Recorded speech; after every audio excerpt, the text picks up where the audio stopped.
It's a Wednesday afternoon, and it is Cactus League Baseball. March 1st, we turn the calendar, and it now feels like spring training here in Phoenix, Arizona. We welcome you from Maryville Baseball Park. Today, it's the Cincinnati Reds and the Milwaukee Brewers. And hi, everybody. Great to have you with us today from Maryville. Beautiful day for baseball. I'm Brian Anderson along with Bill Schroeder. And we're looking forward to this matchup. You have a couple of Central Division rivals. Both teams in a bit of a rebuild mode right now. I think the Brewers are a little bit further along than the Cincinnati Reds. We're going to see on the mound today Chase Anderson. And, Rock, this could be a big year for Chase Anderson in 2017. Well, and again, his first year with the Brewers a year ago. A little bit up, a little bit down. He had some really good starts throughout the season and some really starts that he would like to forget. But it's going to be an important time for him this spring. He's trying to nail down one of those spots in the rotation. But when he's on and he has his location, which is very important for Chase, he can put together some nice starts. His last 12 starts of the year, 5-1 at .256 earned run average. That's the kind of stuff he needs to do early in the season. Well, we're going to have some fun today. Chase Anderson hoping to join us from the dugout. We'll also hear from the great Marty Brenneman, the Hall of Fame Reds announcer. It's time for baseball. Lineups, first pitch, coming your way from beautiful Phoenix, Arizona, right after this.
Here in sunny Phoenix after the rains and the winds yesterday. Turned out to be a beautiful afternoon for baseball this afternoon. Wednesday baseball here on Fox Sports Wisconsin. And back in the shadows is the Reds skipper Brian Price, year number 4. And the Reds trying to put together a rebuild, but they have some hefty contracts, as you know, with Joey Votto at first base and another number of other areas as well. Homer Bailey in a big contract. So this is what the Reds offer up today, courtesy of Potawatomi. Billy Hamilton will lead off. He'll play center field. Zach Cozart, the shortstop, at second. In right field, it's Scott Schebler. In the middle of Brian Price's order, EUGENIO SUAREZ at third base. Jesse Winker will be in left field. Dilson Herrera is the designated hitter. Bottom 3, Tucker Barnhart will catch. Sebastian ELIZALDE will play first base, and Tony Renda will round out the starting 9 for Brian Price and the Reds. There you see the Brew Crew. Milwaukee with 1 win so far. This is game number 5 of the Cactus League schedule. That win came on the road against the Texas Rangers a couple of days ago. Craig Counsell not concerned about wins and losses. He's getting a lot of playing time for a number of younger players. And Rock, we're going to see a pretty good group of young players and new faces today in Counsell's lineup.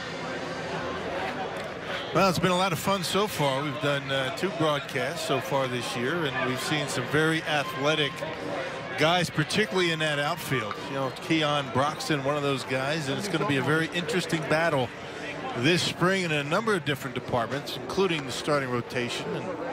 And Got some very, very talented outfielders. It's been fun so far. Andrew SUSAC will get the call behind the plate. That's probably the biggest competition going right now, is the catching position. Andrew SUSAC, Manny Pena, and Jet Bandy, 3 players vying for 2 spots behind the plate. 2 of them are in the lineup today. SUSAC will catch. Jet Bandy will be the designated hitter. The Brewers hit the field, and we're ready for baseball here this afternoon. 4-man umpiring crew for this one.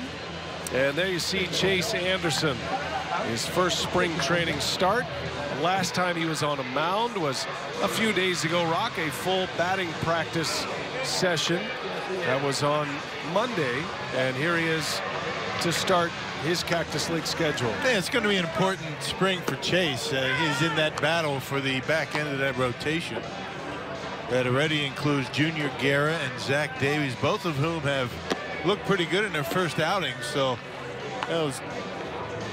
Chase is looking to pick up right where he left off at the end of the year last year. His last 12 starts of the season last year, he had a nifty earned run average under 3 and had a 5-1 record.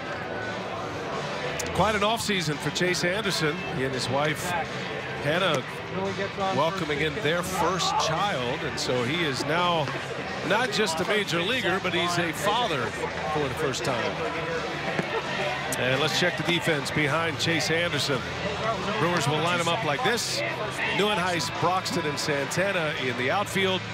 An infield of GENNETT, Sogard, VILLAR, and Perez, with Andrew SUSAC behind the plate. We're expecting to see Brett Phillips today, Ryan Cordell, a couple of the young outfield prospects. Lucas Urseg is going to play a little third base today as well. He'll come in for GENNETT at third base. Remember Urseg from the draft last season. Eric Sogard, Arizona State Sun Devil, and a non-roster invitee here with the Brewers. He gets to start at short. Our first extended look at Sogard in the spring training calendar. Good to turn the calendar over. March 1st. After a few chilly, rainy days at the end of February here in the Valley of the Sun. Temperature at 66 degrees. Not a cloud in the sky this afternoon. It's gorgeous. Outfielders beware today. High skies, bright sunshine.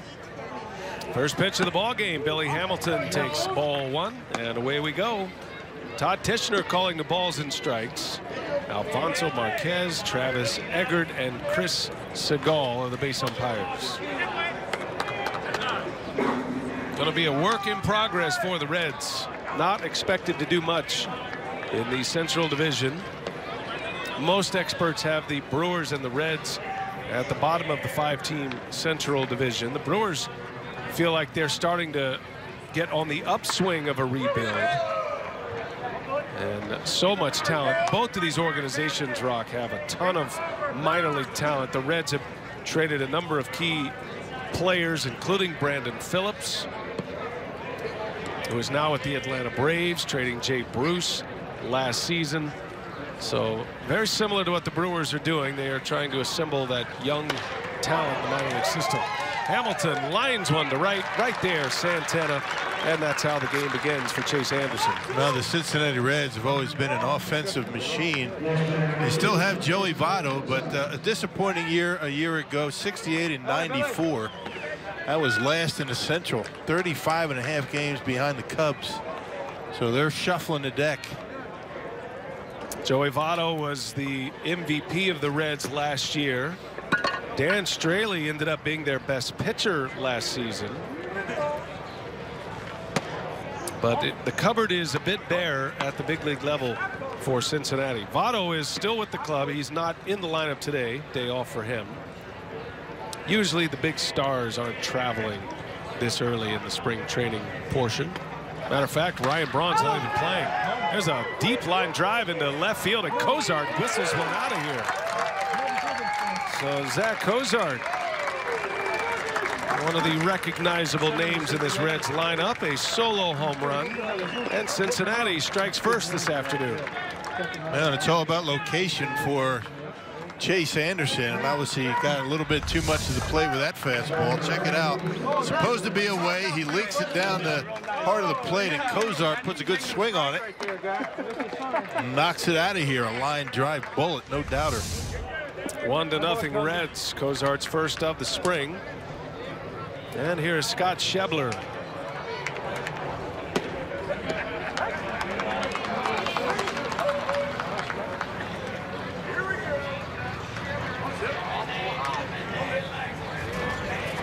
'82 games a year ago for Schebler.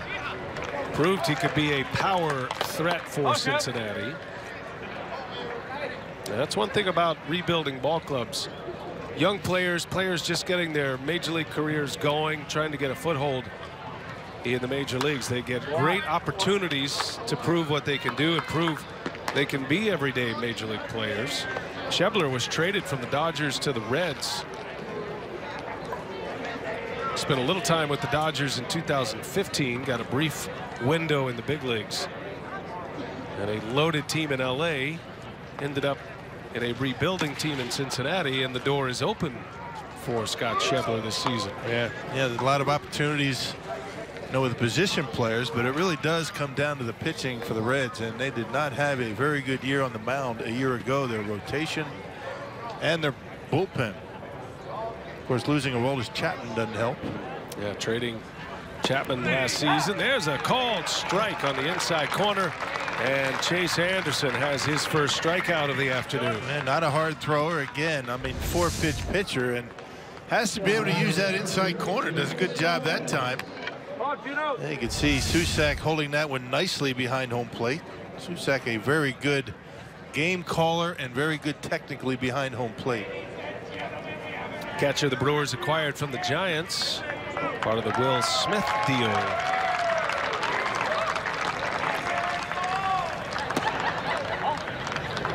We're hoping to hear from SUSAC today. We put in a request for Andrew SUSAC and Chase Anderson. Anderson's only going to go 1 inning today, so we'll hear from him shortly, I would imagine.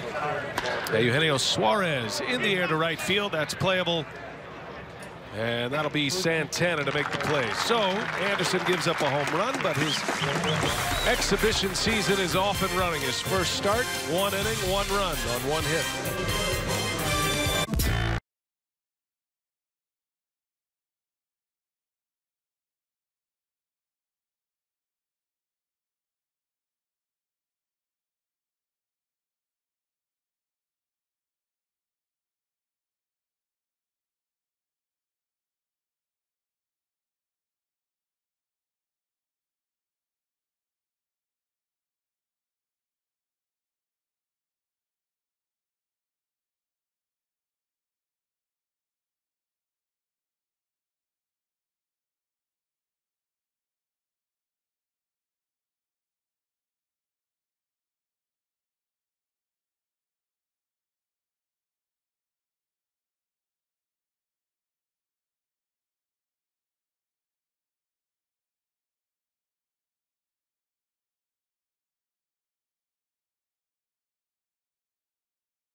Underway here at Maryvale Baseball Park, spring training home of the Brewers. Zach Cozart with a solo homer. And here come the Brewers now, bottom of the first inning. The Potawatomi lineup turned in by Craig Counsell, KEON, BROXTON, Jonathan Villar, and Scooter Gennett at the top. It's Perez, Santana, and NIEUWENHUIS in the middle. SUSAC will do the catching. Jet Bandy, the designated hitter. Eric Sogard rounding it out. And on the mound is Lisalverto Bonilla, hard-throwing right-hander. And Rock, this guy has bounced around quite a bit. Last seen as a member of the Pittsburgh Pirates. They did spend some time with the Texas Rangers back in 2014. BROXTON sends one deep to left and out of here. KEON Broxton goes deep on the first pitch he sees. And just like that, the Brewers have tied it up. Well, he's got a lightning quick bat so far this spring. My goodness. Looked good yesterday. Couple of hits. There's a fastball down the middle. And look how quick the hands are for KEON Broxton, having a good start to his spring training. 2 hits yesterday. Broxton with a line drive bullet of a home run. Man, what a spring he is having already. It's his first homer to go along with a triple and a double. Great competition in center field. Broxton is the incumbent there, and you figure he's going to get the first chance to prove he is the everyday center fielder. The Brewers are loaded with center fielders in their system. Jonathan Villar batting second in the order today. Council talking about the top 2 spots in the batting orders. Villar with a base hit. That's going to be extra bases. Jonathan on his way to second. He'll roll in there with a double. So a home run and a double to start the day for the Brew Crew. Yeah, Jonathan Villar able to pick the changeup almost off the ground and hook it down the line and right. So a home run for KEON Broxton on a fastball. There's a changeup right here. That ball down a little bit, had too much of the plate, but you can see out on his front foot, keeps the bat in the hitting zone long enough and able to keep it fair down the line. Nice job by Villar. Now the Brewers' second baseman, Jonathan Villar, started the year last year at the shortstop position. Villar taking the position of Scooter Gennett. Gennett now a utility man. And playing third base today is Scooter. He's off to a nice start this spring as well. Showed some power last year. 14 homers, 56 RBIs in 136 games. He's been playing a lot of third base and a lot of left field to start the schedule. That's going to be a base hit. That'll sneak through. Here comes Villar. The throw from Schebler is late. Villar is in, and Scooter Gennett puts the Brewers on top 2-1. A lot of the plate for Bonilla so far. Spent the majority of his season last year in AAA. Good numbers in AAA, but having a difficult time locating his pitches here today, at least so far. That one finds a hole, and that's an easy run scored for Jonathan Villar. His 4th hit of the spring, and now his 2nd RBI thus far in game number 5. Gennett's only played in 4 of those. So 2 runs are in, 3 hits to start it. Now Hernan Perez hitting cleanup in the Brewers lineup today. Takes strike 1. Hernan, speaking of utility men, the super utility player. He's at first base. Been playing some left field. He is a shortstop by trade. He can play 7 different positions. And I'm sure he could pull off catching and pitching if he absolutely had to. If he was asked, he'd do it. I had a nice chat with Darnell Coles today about Perez. He couldn't say enough nice things about him. And why not? He's turned himself into a very good major league hitter. Hernan played 6 different positions last year and went from a fringe major leaguer to an absolute necessity on this Brewers roster. He'll be headed to the World Baseball Classic. Perez is going to play left field for Team Venezuela, and he is very much looking forward to the WBC. He's going to be leaving the Brewers this Saturday. He said they will train for a week in Surprise, Arizona, and then they'll play a few warm-up games. As Perez draws the walk. Not a good start for Bonilla. 3 hits and a walk. And the Brewers with 2 on, nobody out. Just trying to be a little bit too fine after the 3 base hits to start the game. Just not able to find the corner. Started to break out the breaking pitch. But the WBC affords Craig Counsell and David Stearns to take a look at some young players while they're gone and playing. And that's going to be fun to watch the next couple of weeks, next week or so. Here's Domingo Santana. Santana will open the season as the right fielder for the Brew Crew. Says he is healthy, feels great. Played in just a couple of winter ball games in the Dominican Republic, but decided to pull back. He had an injury-plagued season last year, elbow and shoulder problems. And he rethought the winter ball idea and decided to not extend any further to get himself ready for spring training. Knowing that the Brewers have acquired all of these outfielders, I think Santana's in a position not to take anything for granted at this point. Yeah, I want to come into spring training hurt, for sure. A lot of pressure on these guys, you know, in the Latin American countries to play for their local team in their respective countries, but he decided it's best off not just sitting it out and staying healthy. There's a called strike 3 in the first out of the game for Bonilla. Comes on a backwards K. Caught the edge on Santana. And you can see it right on that inside corner. Might have got a little bit off that corner, but close enough to swing at. So 15 pitches into his outing. The first out for ELIZALDE Bonilla. And here's KIRK NIEUWENHUIS now with 1 away, 2 on.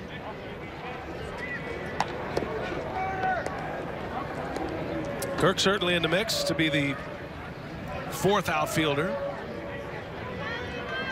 Ryan Braun will start in left field. BROXTON in competition in center field, but figures to have the leg up. Santana in right, and then you have the left-handed hitting NIEUWENHUIS, who can also play first base.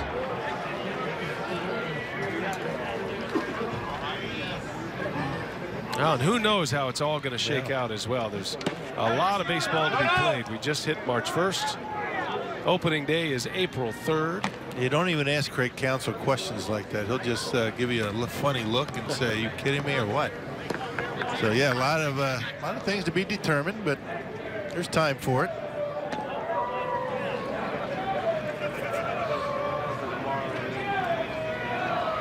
Two runs are in for the Brewers. RBI single by GENNETT, home run by BROXTON. NIEUWENHUIS on the ground, foul. Just missed the bag at first. And the count evens at 2-2. It's actually good to come to the ballpark today and see batting practice. Right. You know, first time we've been here where the weather has been good enough to be able to see batting practice on the field. They were working on some infield drills today. This is more like it. Yeah, the Brewers came out, did a lot of early work, getting on the field in the sunshine. It's always fascinating to see how they set up the early part of the schedule. Basically, spring training is unlike the regular season in that there's always a very calculated drills or skills portion of the day, and that comes before batting practice. So it's kind of a three-pronged day for most position players. You have your early work, whatever that discipline they choose on that particular day. Then you have the regular batting practice, and then the game. And with 58 guys right now in the spring training roster, they use 2 different fields to do all that. There's Darnell Coles, the Brewers hitting coach, and he's the man having to keep all of that organized from the hitting side of things. That includes all the cage work and all the batting practice groups. It's a fascinating situation to watch, just how organized they are. There's a swing and a miss. NIEUWENHUIS strikes out. So back-to-back Ks. And it looks like Bonilla settling in now. 2 outs in the inning. Yeah, starting to mix in that breaking pitch and able to get the strikeout on NIEUWENHUIS on the breaking pitch. You got Santana on a fastball.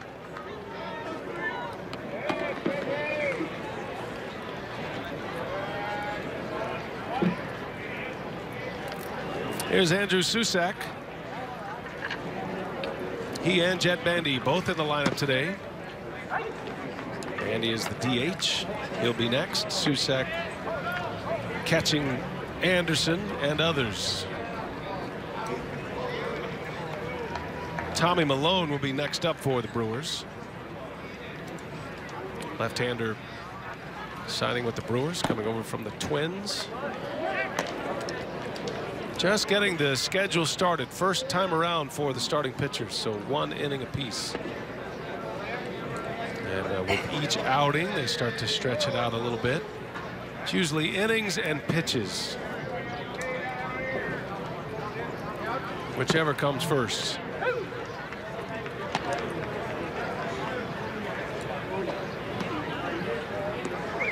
And you want to build yourself up if you're a starting pitcher to be able to go probably 80 to 100 pitches in your first start of the regular season. That takes a while. That's why spring training is as long as it is. It's not for the position players for sure. They get bored after a while down here.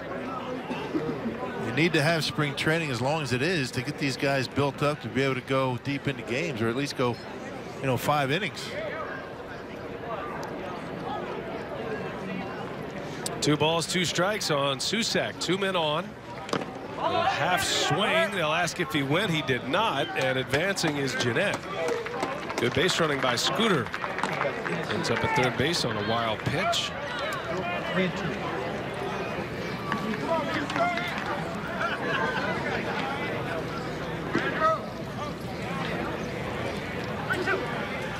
So the count is full.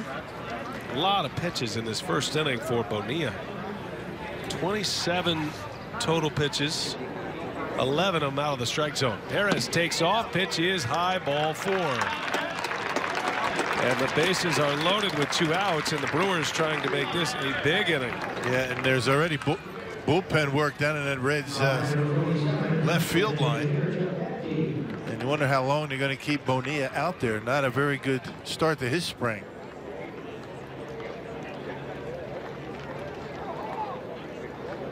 Well, Mac Jenkins, the pitching coach, out to have a word. That activity in that Cincinnati bullpen. Kevin Shackelford, just in case. You never want to make a mid-inning pitching change in a spring training game, but you have to be smart, and you don't want your pitchers out there for too many pitches this early. I would imagine the magic number is right around 30. Yeah, I mean, this is probably going to be his last hitter regardless of what happens. Jett Bandy obliges, swings at the first pitch, fouls it away.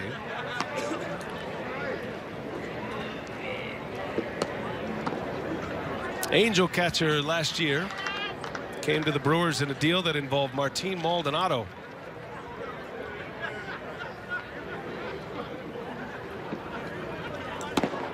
One and one to Bandy. Craig Counsell was telling us a story today about Jett Bandy, and every day they have a meeting, a full team meeting in the clubhouse, and they usually, the staff picks out one player to stand in the middle of the room, and it's kind of a rite of passage, especially with the new guys. And Jett Bandy was the guy a couple of days ago, and Craig Counsell said he owned the room, which is a great sign. That's one of the reasons they do that. They want to see who the natural leaders are. And Counsell was raving about Bandy, and none of it had to do with his baseball skills. That's all understood, but there's a lot of clubhouse chemistry, personality checks going on this time of year, and apparently Bandy had them all roaring in that clubhouse. Apparently he's a very funny guy. Yeah, real popular.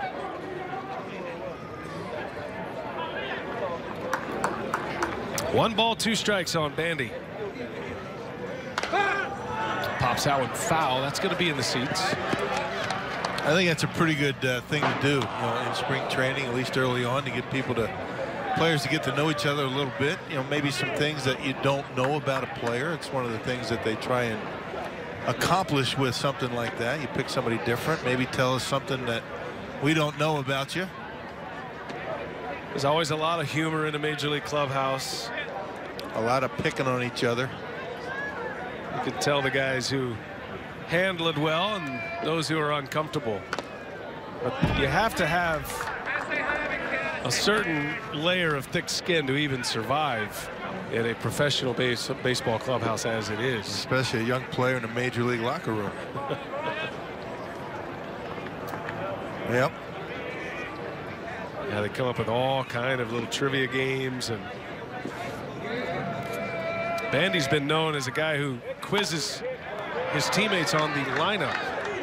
So he'll do pop quizzes on the opponent's lineup for that day. He'll walk around and he'll say, who's batting 7th today for the Reds? And it forces the players to know who the opponent lineup is. Maybe give a little nugget on it. Try just a funny way to try to get you locked into the game a little bit more. I'd venture to say half the guys don't even know who they're playing that day in spring training until they get out here. Very good point. It really doesn't matter. They don't go through many scouting reports until they get down there in the dugout. Matter of fact, I didn't know we were playing the Reds until I showed up today. Is that right? What gave it away? I asked somebody, who are we playing? Bases are loaded. Brewers have 2 in. Bandy did a 2-2 count. Oh, and he's hanging tough. Yeah, 36 pitches now for Bonilla. This is he's stretching the limits right here.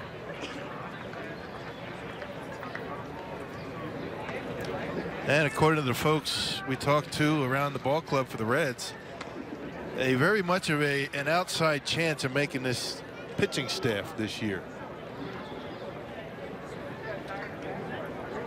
Here's another 2-2, and Bandy strikes out. So Bonilla survives, but does give up a couple of runs on 3 hits. A home run by Broxton to start it. First pitch he sees today. Launches one to left. 2-1 Milwaukee. 1 inning in the books.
To the 2nd inning.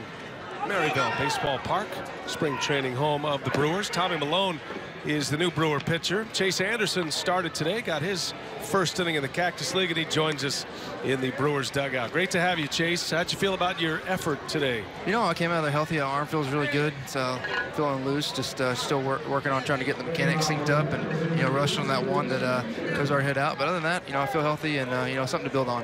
What's the process for you leading up to this start today? So now you're in this wheel where you'll be making regular starts. You'll start to stretch out. But prior to that, how do you get prepared to make a start today? You know, just the live BPs, the touch and field bullpens, a couple of those, just getting ready to get on the mound, getting everything going. You know, get your workouts in, try to get on a routine. Today is, you know, it's kind of I kind of forget, like, what do I do? Do I get to get in the weight room 2 hours before? Thanks, Johnny, I appreciate it. Just, you know, trying to get used to that routine again, try to get back into that, and today's a good start for that. There's a line drive into deep left center field, and run down by KEON Broxton. Wow.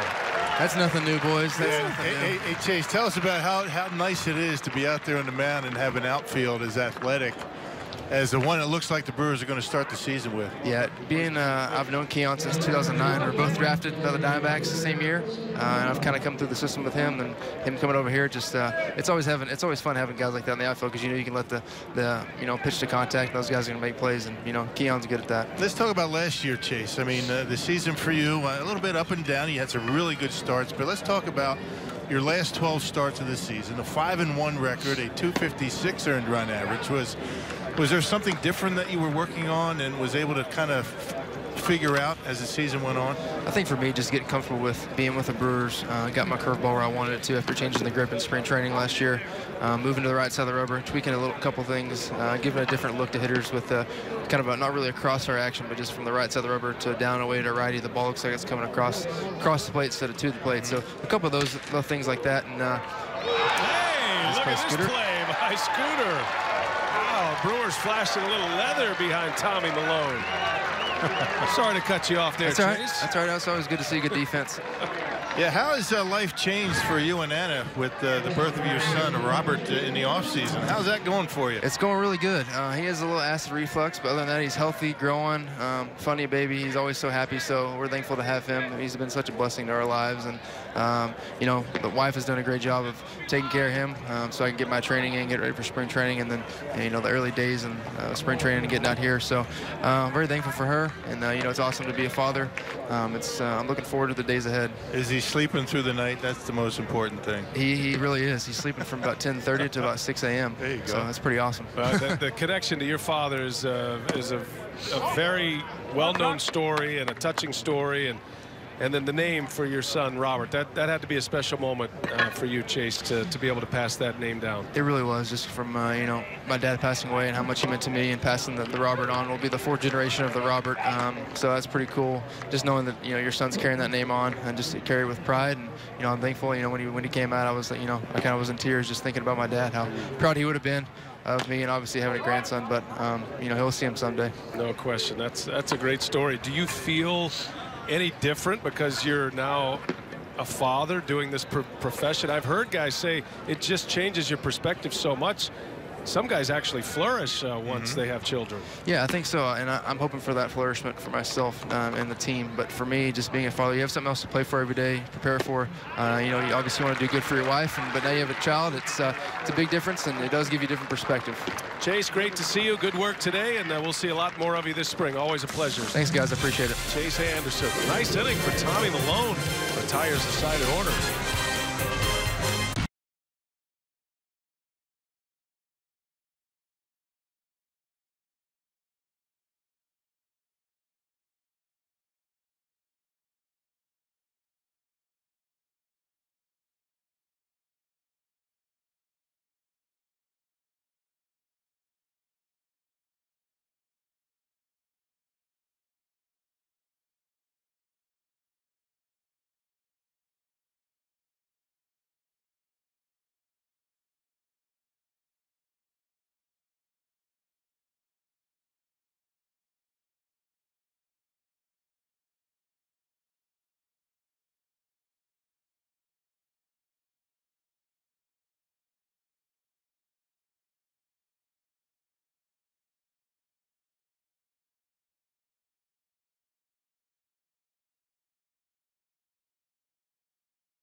Well, 2-1 Brewers as we head to the bottom of the second here in Maryvale. And mark your calendars for all the Crew's can't miss giveaways in 2017, including 5 free shirt Fridays, 3 bobblehead giveaways, a 1982 replica ring, Bob Uecker 8-ball, and much more. Check out the complete schedule of giveaways at brewers.com/promotions.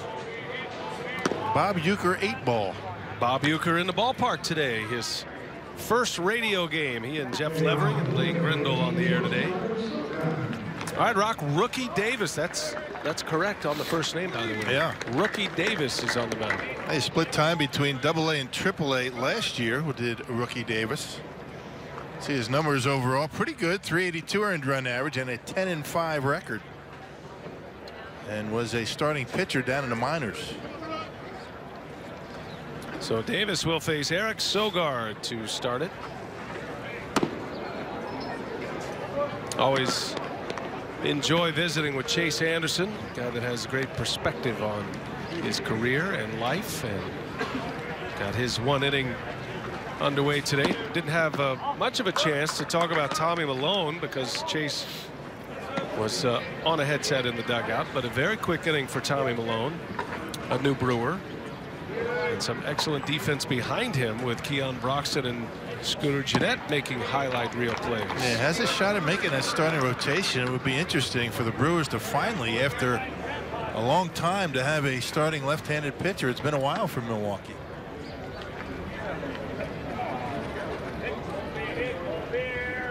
Sogard, a non-roster invitee, and he draws the walk. And a man on here to start the second inning. The Brewers already have 3 walks. That's a terrific first pass through the lineup. 3 hits and 3 walks.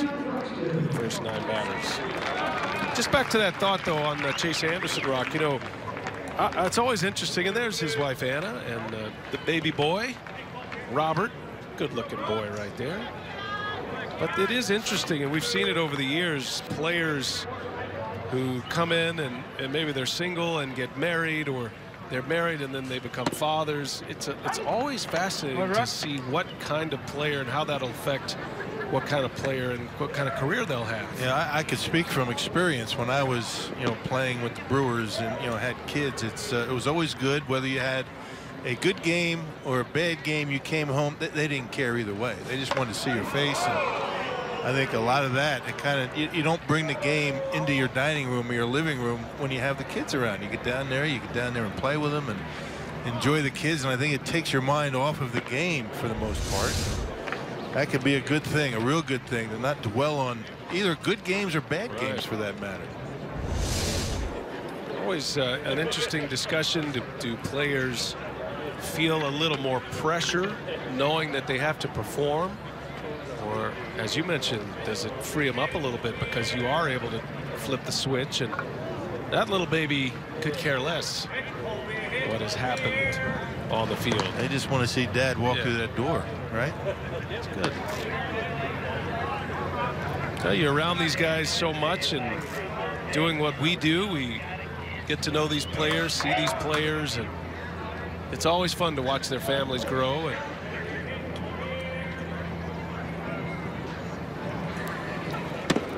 Broxton takes a call. Strike 3. Good pitch on the outside corner.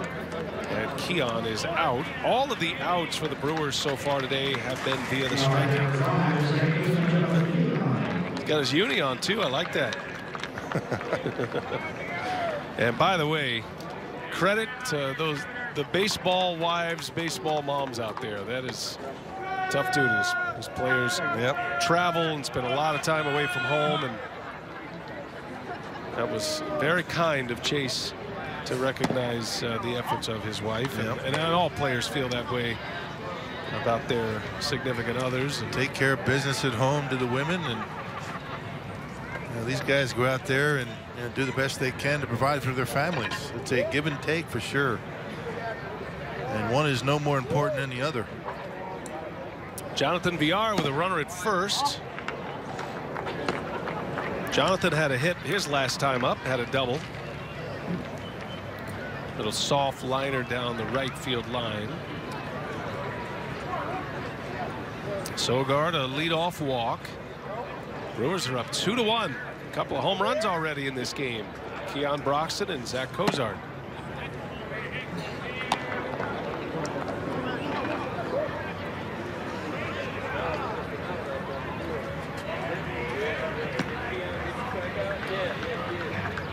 Three 3-0 the count on Villar.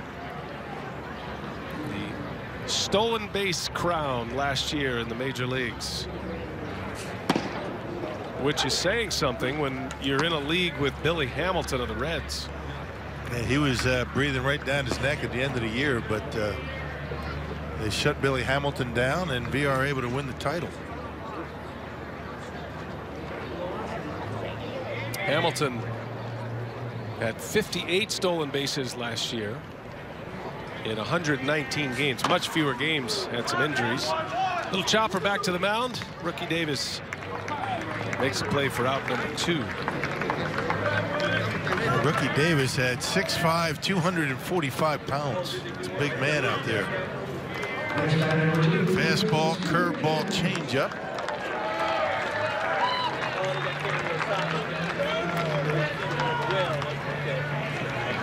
Well, he's got 2 men out, and he'll face Scooter Gennett now.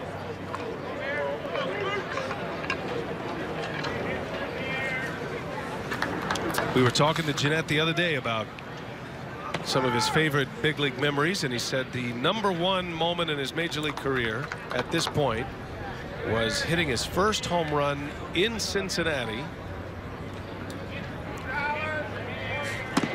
He was a native of Cincinnati until his early teenage years. Then the family moved to Florida, but he still went back to Cincinnati during the summers. He played on a select team in Cincinnati. Still feels a strong connection to the Queen City. And to hit your first major league home run in your what essentially is your hometown team, with a lot of friends and family in the ballpark. A memory he will cherish forever. Still has the baseball right there on his mantle.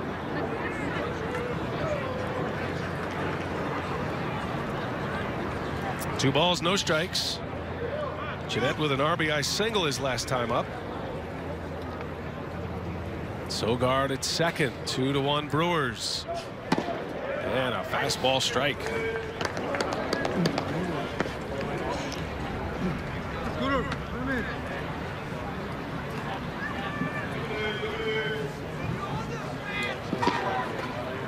Sogard ready to run.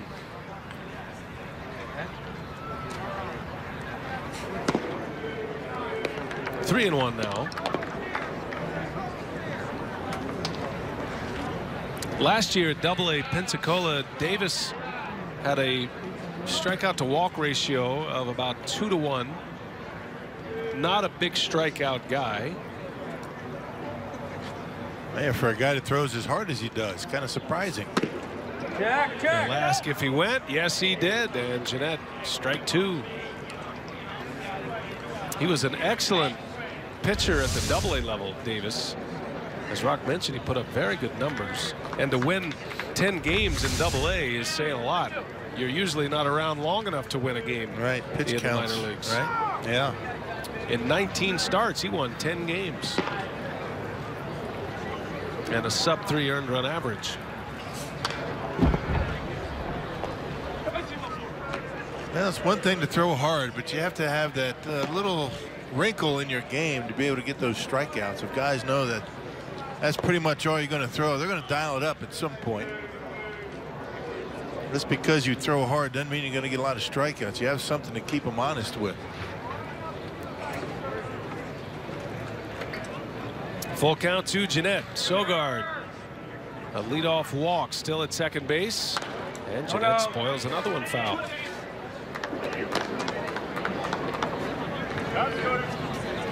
Now this will be a big year for Davis. He's accomplished a lot at the Double-A level, so you reach into the higher levels of the minor leagues, and then I would imagine he's right on the brink of the big leagues, getting an opportunity in the major leagues.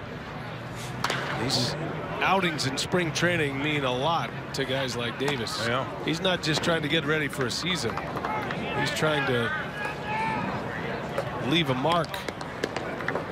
Yeah, rotation pretty much open for the Cincinnati ball club.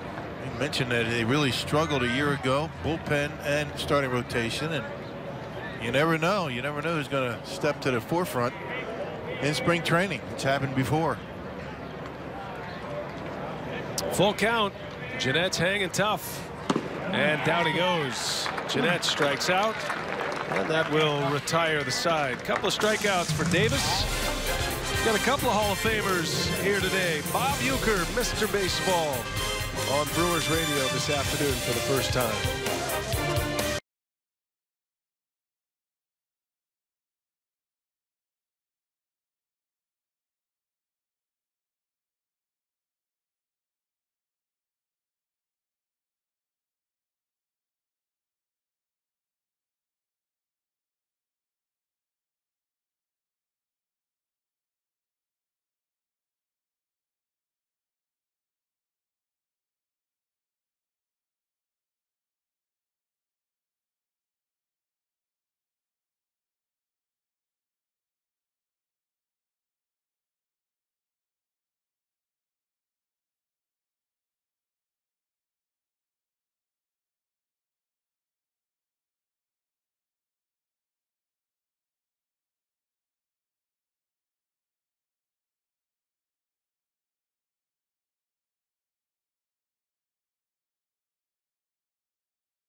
Phoenix, Arizona, spring training baseball coming your way from Maryvale Baseball Park. Brian Anderson with Bill Schroeder. Marty Tarr is our producer and director. And we continue with the theme. Each inning brings on a new pitcher, and here comes Jacob Barnes, who was very good for the Brewers at times last year, and he'll have a great shot to earn his way to Milwaukee this season. Well, look at those numbers. Average just about a strikeout per innings pitched, which is very good. Throws a fastball, real good velocity, good slider, a 270 earned run average, and you got to figure he's in the mix in that bullpen. You have a 1 home run and a 245 opponent batting average. Good work out of the bullpen for Jacob Barnes. Barnes has closer stuff. Figures to be in the back end of that bullpen. Well, he came up and lit it up. He's been a late bloomer. It's all about command with Jacob Barnes. He was drafted as a bit of a project. He's a big guy, was a football player, 6'2", 230 pounds, and had a great arm, but very little control. But he turned that all around last season. And in a ballpark in Colorado Springs where pitchers usually struggle, Barnes posted a 1.21 earned run average in 17 games at the AAA level, and then came to the big leagues and averaged a strikeout per inning pitched in the majors. Got a nasty slider. Came up in June 3rd against Philly. That was in Philadelphia, and spent some time on the disabled list. But I would imagine the Brewers counting on him heavily coming into the season this year. It's a familiar spring training site. Usually the pitchers who are removed from the game will get their run again in the outfield. A swing and a miss. Barnes strikes out Elizalde, and his first batter face ends up at a K. That's a good breaking pitch right there we were just talking about. Check it out. SUSAC setting up down the middle. That's a true slider right there, going straight down. That's a good pitch. Get him on strikes. Boy, you throw in the mid-90s, mid to upper 90s. You're throwing 97. You can drop that close to the plate. With 2 strikes, you're going to get a lot of strikeouts. One away. Here's Tony Renda. Statistically, what jumps out at you on Barnes' year last year, we talked about the command issues leading up to last season, and it didn't just translate into walks, but command issues, getting behind in counts, and maybe getting too much of the strike zone at times as Renda singles to right. But last year, Rock, combined between AAA and the big leagues, and even a couple of outings in a rehab scenario in AA, Jacob Barnes, for the entire season last year in those 3 spots, pitched 47 innings, struck out 53, walked only 13 batters all season. Yeah. Well, if you're going to be a reliever in the major leagues, you cannot come in and walk batters. That's a must. You give up hits, that's one thing. You start walking guys, you're not going to be out there very long. You're going to find yourself down in the minor leagues. Doesn't matter how hard you throw. Top of the order, Hamilton gets it down. Barnes stumbles, throw it to first. Wow, what a play that was by Jacob Barnes.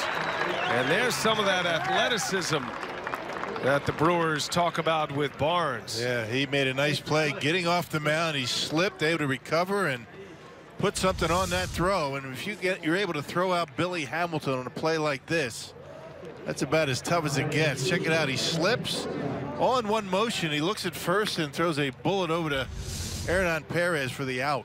Wow, nice play. That was something else. That's probably a throw that the Brewer coaching staff would rather not see this early in spring training, but that was some kind of play, huh? Yeah, that and a slip off the mound. That's a twisted ankle waiting to happen. 2 outs for Barnes. Here's Zach Cozart now. Home in his last time up.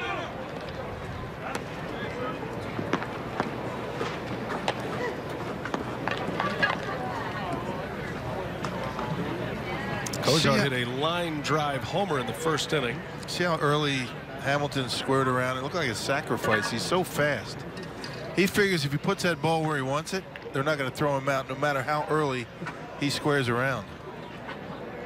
Fastest player in the big leagues. On the ground, bad hop, but JETT gloves it and throws Cozart out. Good inning for Barnes. Boy, showed great stuff and a tremendous defensive play. This is the play of the spring so far. I know we're only in game 5, but you know what I'm saying.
Left field to get some ice cream and hang out with the sunscreen. Hey, you know, it's time to break out the grill, BA. It's time to break out the grill out of storage and start planning your annual group outing to Miller Park. Brewers group ticket packages are on sale now, starting as low as $5 a ticket. Go to brewers.com/groups to learn more. I never packed the grill away this year. I left it out. You can grill in the wintertime. Absolutely. Right. I agree. Beautiful day for baseball in Phoenix. Spring training games going on all across the valley. 15 teams here in Arizona. Perez is the leadoff hitter. Sends one high in the air to center field. On the first pitch, Hernan flies out for out number 1. Did you ever grill a turkey? A whole turkey? Yeah. Indirect heat? No, I haven't. Do you cook a turkey at home, or do you have like a caterer come in and set it up for you? I can't say I've had a reason to cook a turkey. Thanksgiving. No, we go elsewhere for that. That's what okay. We like other people's Thanksgiving. I get it. It's kind of like, you know, how we like other people's boats and grills. And it used to be dogs too, but dogs. that's not the case anymore. Now we have our own dog. Trying to give away. Not really. Santana takes a ball. 3, 4 in the morning. That's a good time. How do you cook a turkey in the grill? You just put the coals around it, indirect heat. Just give it about 3 hours. You're ready to rock and roll. Just set it right down there on the coals. Yeah. Not on the coals. Seems unsanitary. On the grate. I see. You are the master of the grill. That's good. Rock used to have this really great show called Bill's Grill. It's a bouncer to third, tough hop, but the play made nicely by Suarez, and 2 up and 2 down here in the 3rd inning. Santana is out. I'm ready for Bill's Grill to make a comeback, partner. It was going well until I asked for a raise. See, you should have just let things roll. They fired me, and I've been blackballed ever since. All that free food you got. But try grilling a turkey. It doesn't have to be Thanksgiving. Why do we eat turkey only on Thanksgiving? That's my question. Christmas sometimes. Turkey's a little dangerous any other time of the year because it's the tryptophan situation. You know, you can't eat a big turkey before you show up to work. It's time to take a nap.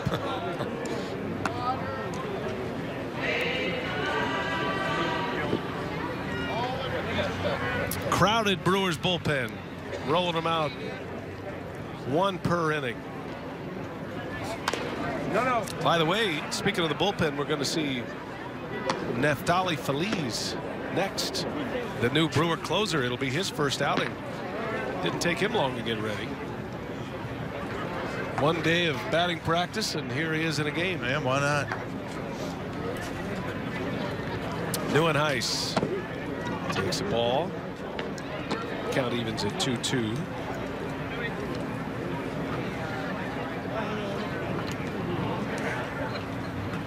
'29-year-old Kirk Nieuwenhuis.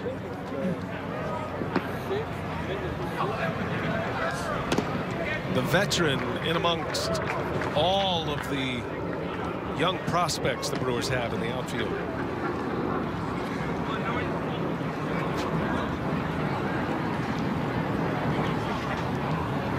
Rookie Davis pitching in his 2nd inning. And Nieuwenhuis in the air, deep right center. Hamilton fighting the sun. Got the glasses on, and he makes a catch. 1, 2, 3 inning for Davis. And the Reds pitcher goes 2 scoreless. Our first look at Neftali Feliz when we come back. We head to the 4th.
Well, Brewers fans, you can stream games live on your mobile device with Fox Sports Go all season long.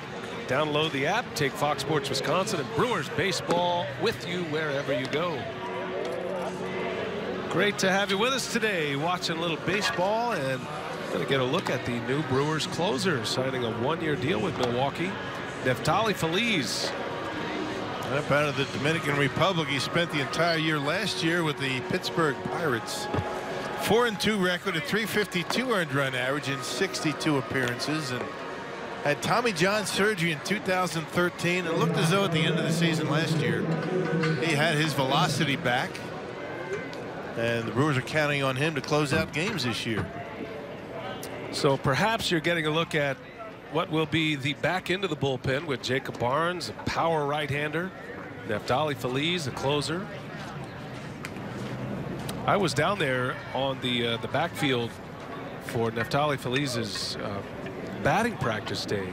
That's typically the last thing you do before you get on the game field, is you throw batting practice, and those poor souls having to go in there and hit off Neftali Feliz. No hitter likes to face a pitcher when he's getting ready to get into game action, throwing batting practice or hitting batting practice off a live pitcher. There's nothing good can happen out of that. He broke a couple of bats. Feliz was throwing the easy cheese on the backfields, and I think at that point everybody said, I think he's ready. So now 3 years removed from the Tommy John surgery, which basically cost him the 2013 season.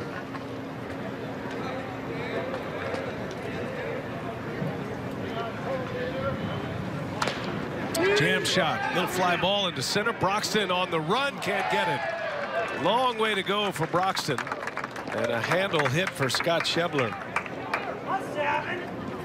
Well, he got the fastball up. Schebler able to fight it off. Good fastball hitter is Schebler. We saw that at the end of the year last year.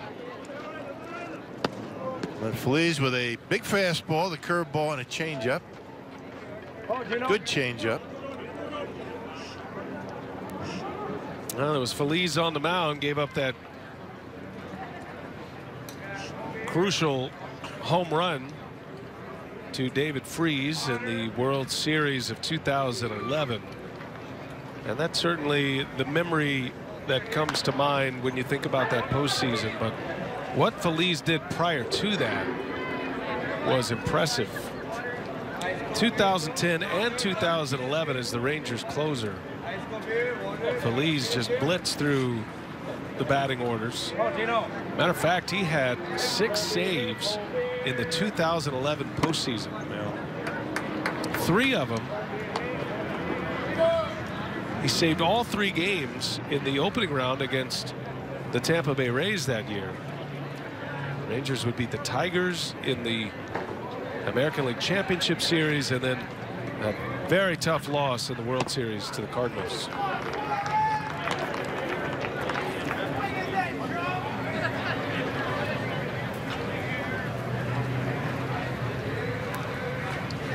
Oh, Gino.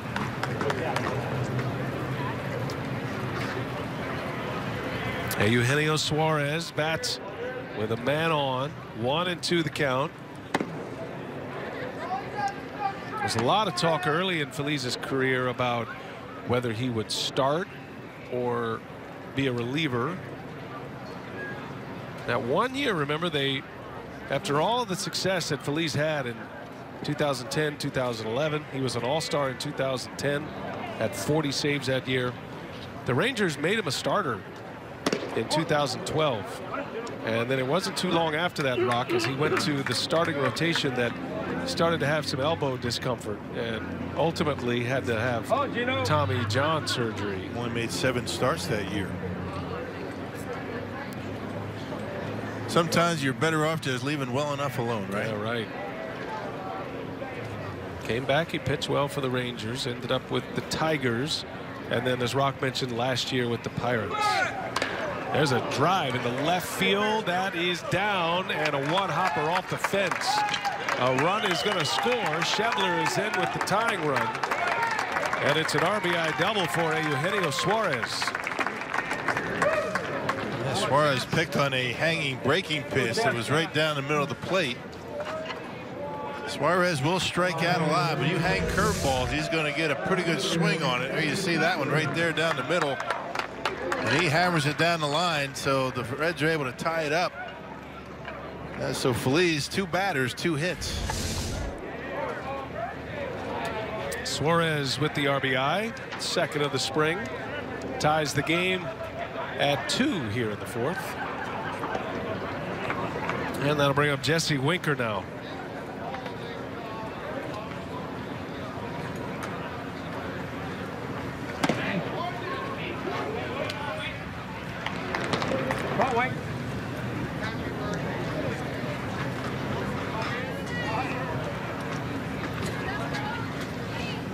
Winker, prospect, outfielder. He lined out to left center his first time up. That was that terrific running catch by KEON BROXTON. Hard hit ball. Oh, great play. Villar to his feet, throws him out. Jonathan Villar with a dandy. Boy, the Brewers are really playing well defensively in this game. That's the 3rd stellar defensive play we've seen. He's got a good first step, does Jonathan Villar. Angles back, gives him a little bit more time, and certainly has enough arm to be able to make that throw from near second base. That's a terrific play. Saves a run for the time being. A lot of athleticism up the middle in the infield for the Brewers this year. Orlando Arce at short, and Villar at second. Infield in now with 1 away for Dilson Herrera.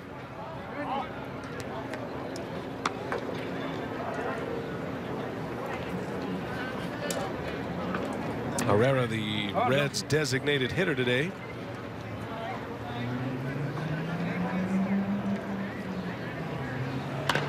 Half swing, foul ball. That'll be interesting to watch Phillies this spring, and seems like he's throwing a lot of breaking balls today. I'm sure that's a pitch he is trying to find right out of the gates in his exhibition schedule. And a guy who's been through spring trainings as a closer before, knows what it takes to get ready. Most closers don't even pitch this early in spring training. It is early, isn't it? Remember Trevor Hoffman when he was with the Brewers? I mean, he didn't even appear in the game until maybe 2 weeks before the season started. Former Rookie of the Year, Neftali Feliz. Yeah, that year that the Rangers, made him a starter, the 2 previous years, he saved a combined 72 games. You wonder why you make that move. I don't know. 99 saves in his career and a .322 earned run average.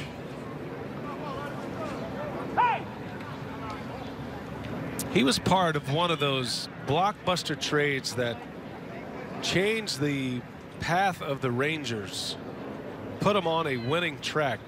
That was a trade in '07 at the trade deadline. Close play at third. Suarez is just back.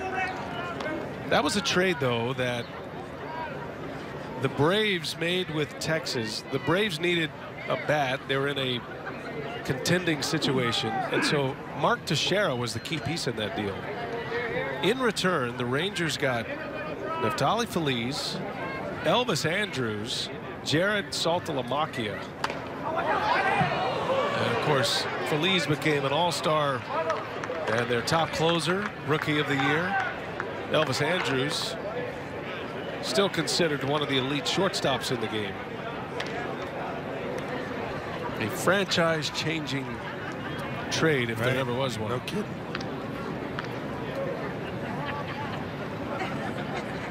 Infield end, the 2-2 pitch. In there, a called strike 3. Right down the middle. Wow. Must have been looking something else, right? He got caught guessing. That fastball split home plate right in half. Supposed to be in. Check it out. Nice pitch. So 2 men are out. A run is in. Reds tied it with an RBI double by Suarez. He's still at third. Here's Tucker Barnhart. First pitch swinging, high fly ball. Broxton shading the sun from his eyes. He's got it, wrestling it all the way in. Tough sun field out there today, folks. So Felice settles in, gives up a run on 2 hits, picks up a strikeout in his Brewers debut.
League Baseball on Fox Sports Wisconsin today.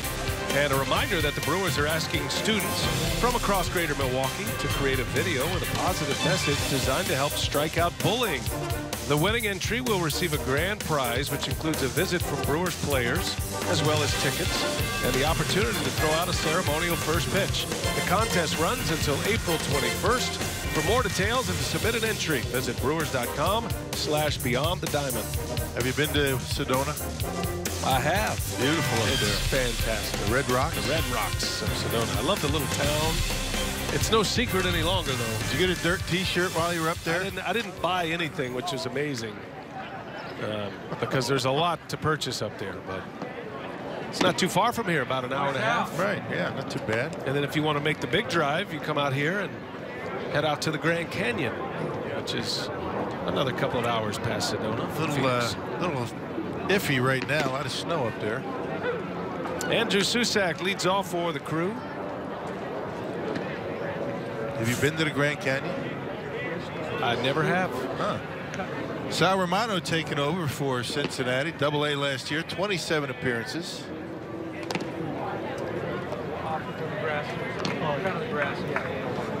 A 23rd rounder for the Reds in 2011.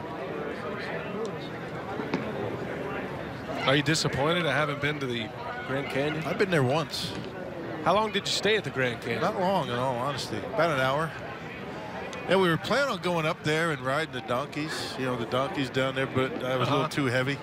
There's a weight limit on the donkeys. I know we've had this discussion before. There's a 200-pound weight limit. There's a swing and a miss by SUSAC. I didn't even come close. There are so many jokes in that particular story. Yeah. I'm just being honest. I'm leaving you a softball. I mean, I know you're not going to be here all that much this spring, but really, I let you get it out of the way all in one day.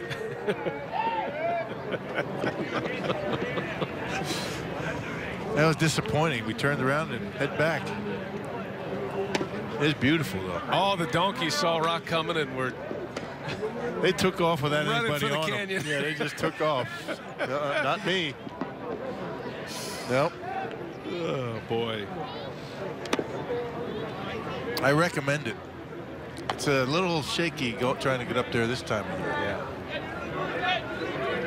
I feel like I'd be kind of like the Griswolds, you know, like Clark. There it is. Okay, let's go. It's something I'd like to do. Yeah. One of these days.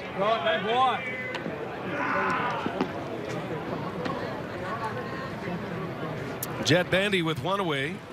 Struck out his last time up. Facing the hard-throwing Romano. Rookie Davis had a nice couple of innings for the Reds. Yes, he did. And no hits. A walk. It's open auditions for the Reds in their pitching core right now. That ball's well hit. Line shot. Down the line it goes. Over to cut it off is Winker. Bandy's going to pull up the reins. He'll settle for a single. He's been swinging the bat well here this spring. Yeah, he dropped the head of the bat on that one. Pitch that was in on him. Check it out how quick those hands are going down. A pitch down, able to golf it down the line and left. Bandy not all that fleet of foot, able to pull up into first base.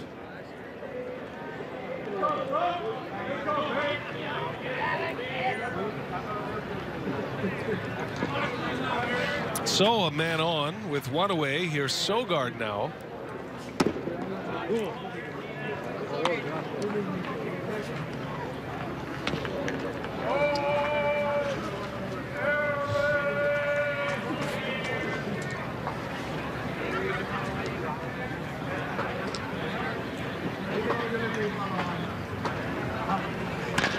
On the ground, nice play at first.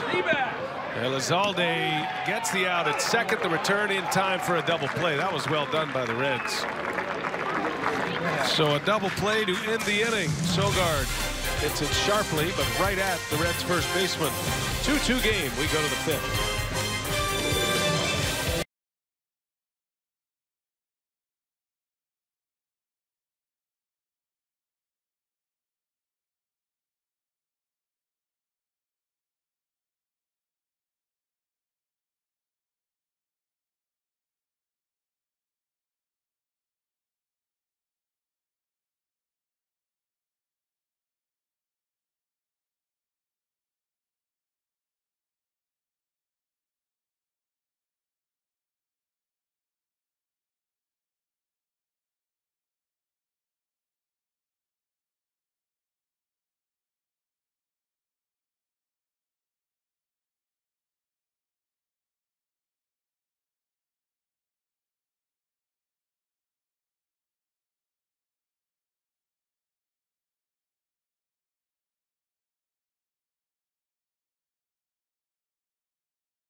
Phoenix, Arizona.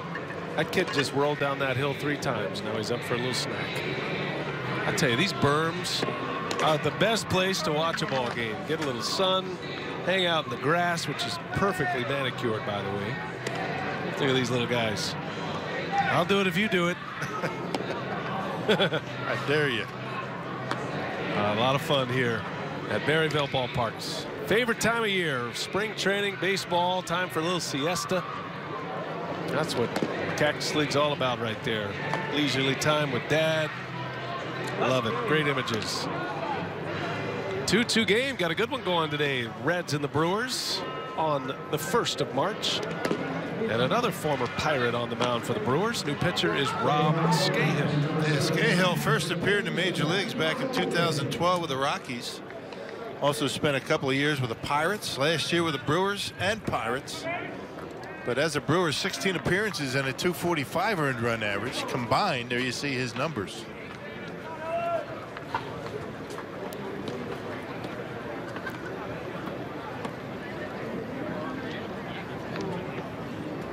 Sebastian Elizalde will start it. He started that nifty double play to end the last inning. And Scahill's first offering is low. 2-2 game. The Brewers scored twice in the first inning. Home run to start the game offensively for Milwaukee by KEON BROXTON. He hit a line drive rocket out of here to left. And then Scooter Gennett drove in a run with an RBI single. First 3 batters for the Brewers of the game had hits. And it was a quick 2-0 lead for Milwaukee. Reds got their run in the first on a Cozart homer, and then tied it up on an RBI double by Suarez in the fourth. So that's where we sit. 2-2 in the fifth. Brewers have a road game tomorrow. That game is going to be in Peoria against the Mariners. And you can follow that game on the webcast at Brewers.com. Jeff Levering and Lane Grindle will call that for you tomorrow. A couple of road games, as a matter of fact, for the Crew. You got the Mariners tomorrow, and then another matchup against the Angels. That's what the schedule looks like. We're back on television Saturday on Fox Sports Wisconsin. By the way, Friday's game against the Angels is televised. Our friends from Fox Sports West will provide the coverage for that, so you can see the sights and sounds and listen to our friends from the Angels.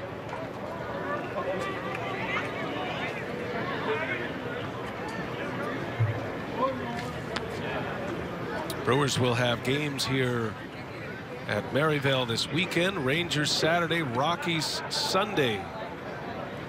This is a good time to come to spring training right about now. Weather's going to be perfect. We're dialing it up. It's going to be in the 80s by the end of the week.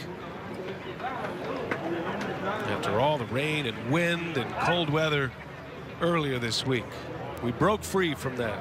I will say this, I know nobody likes to see the rain here in Arizona except for the locals, because all that rain, the desert couldn't be in better shape right now. Green, you're going to see some good colors out there. It's always good to get rain. There's a fly ball to left. Nieuwenhuis in the tough sun field makes the catch for the out. One away as Elizalde is retired. That'll bring up Tony Renda. Rob Scahill, fifth different pitcher for the Brewers. Chase Anderson started, gave up a run in an inning, his first outing. Got to know Rob's father, Joe, this winter. Joe is a Brewers fantasy camper this year. No kidding. Left-handed hitter. I like it. Could pick it a little bit. So not only is Rob wearing the Brewers uniform, but his dad reliving the magic. Yeah, and when he was with the Rockies, when Rob was with the Rockies, he did Rockies fantasy camp. That's fantastic. Yeah. I'm a huge fan already. That's great. But got to talking to Joe quite a bit about Rob. He's very proud, obviously, of his son, and he's had a nice career in the major leagues. Mentioned his first year was 2012 with the Rockies.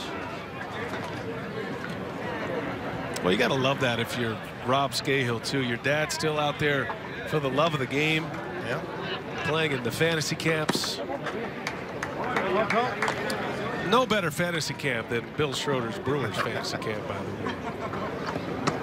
It's a great time. Not a bad player. He wasn't.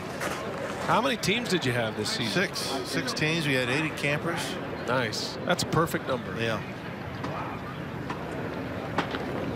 80 campers to start, 50 to finish. No, not that much. Well, there was one team that had to use one of their coaches to finish it out on Saturday. Is that right? A lot of hamstring issues, but all in good fun. Oh, it's a great time. Double headers every day. A lot of fun. I've been twice, and I highly recommend it. By the way, a lot of guys are asking when you're coming back. You know, I'm still not recovered from the last. No, I tell them you're just too busy in the winter now. You're doing hoops, and you just can't get away. 1-2 pitch is inside for a ball. Got to get some extra work in. You're paying for dog food now. Yeah, I know. I need to back off and come to fantasy camp.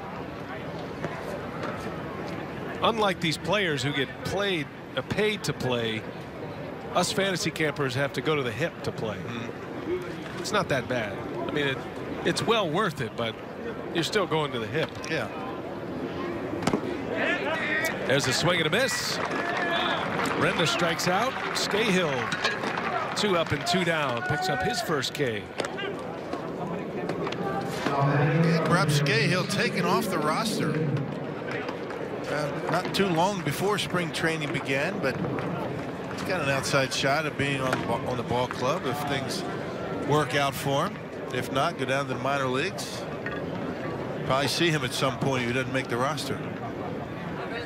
That big league experience is valuable. Hamilton into left center, base hit. Slaps at the first pitch and slaps one into left center field. And a 2-out single. And not sure how much Billy Hamilton is running this early in spring training, but it is a treat to watch him run when he does. It's always exciting for the catcher. I mean, if you're catching right now, you're SUSAC.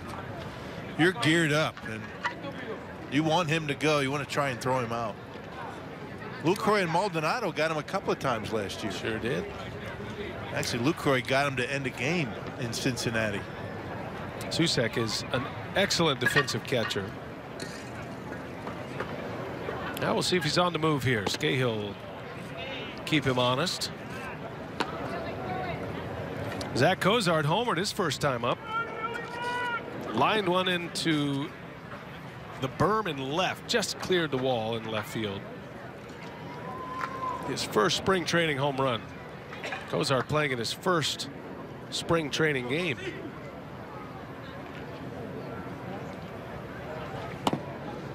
You might notice that Cozart is playing without the knee brace this season. Had that bad knee injury, required surgery 2 years ago. Came back, had a good year last year, and feels confident in that surgically repaired knee to ditch the full knee brace. A lot of questions whether Zach Cozart will be a Red for the remainder of the season. I'm sure there are a lot of teams eager to make a trade for him. Fly ball to right should do it for the inning. Scahill puts up a 0. Good inning. 2-out single, but nothing doing for the Reds.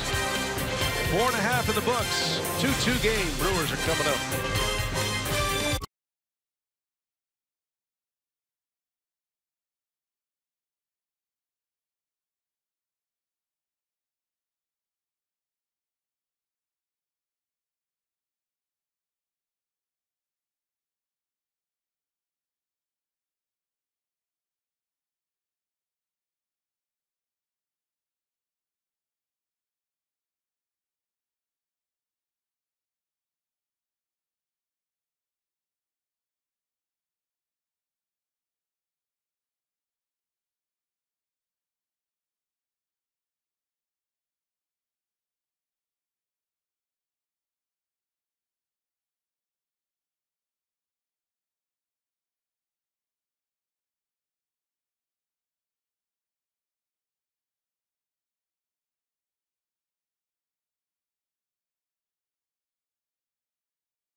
Bottom of the 5th inning, Brewers and Reds from Maryville Baseball Park.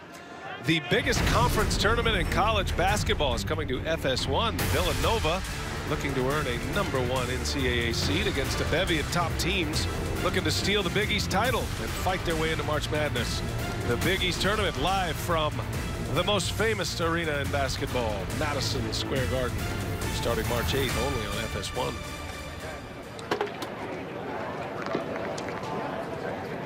So here we go to the bottom of the 5th. Keon Broxton will start it for Milwaukee. As a home run today. Broxton is having a great start to his spring training. There's a triple, had a triple yesterday, part of a 2-hit game. And his first home run of the spring. Shattered his bat. And a tough hop, nice play out at short. And Cozart, he makes a play as Broxton is cut down. Wow, that was some kind of play. That's a heck of a throw right there. Wow. Breaks his bat in half. He got jammed. And then the race is on to first base. Check this out. That is one heck of a play at shortstop and a good throw off balance. And I think regular season Craig Counsell might want to take another look at that one. Yeah, for sure. EUGENIO SUAREZ is the one who made that play.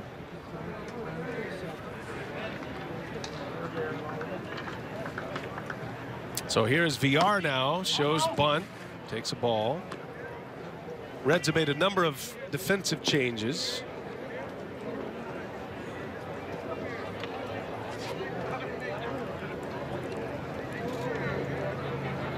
It's the time of the game when you get those third at-bats.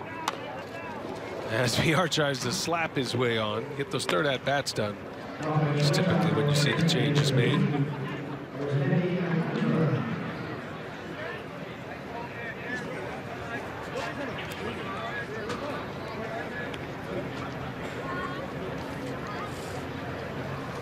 Romano deals it, and Villar slaps one back up the middle, a base hit. So after Suarez makes a beautiful play, Villar delivers a single and a man on with one away. Well, now let's see if Jonathan Villar wants to try and steal. Billy Hamilton really made no attempt to take off. That might be what it comes down to again this year if they both stay healthy. National League. Top 2 base stealers in the National League last year. Look at Perez. That's another thing that surprised you about Arenado. Finished 4th in the league. 34 stolen bases. I think that's the biggest surprise of all the things that he did last year. And Keon Broxton had 23 steals. Brewers feel like a team that's going to stack up a lot of stolen bases this season. Villar, Broxton, Perez. Santana can run.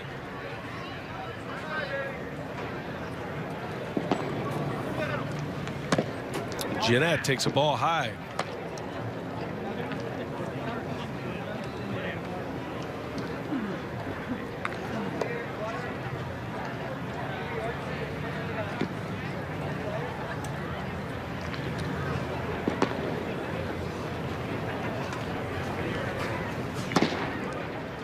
There's a fastball for a strike. Toss out.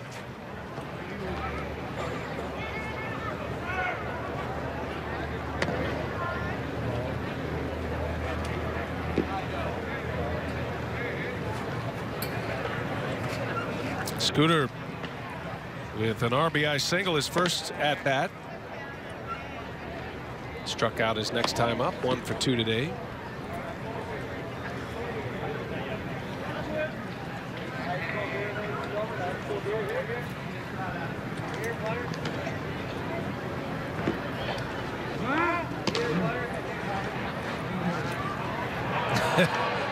Villar almost off the bag too far.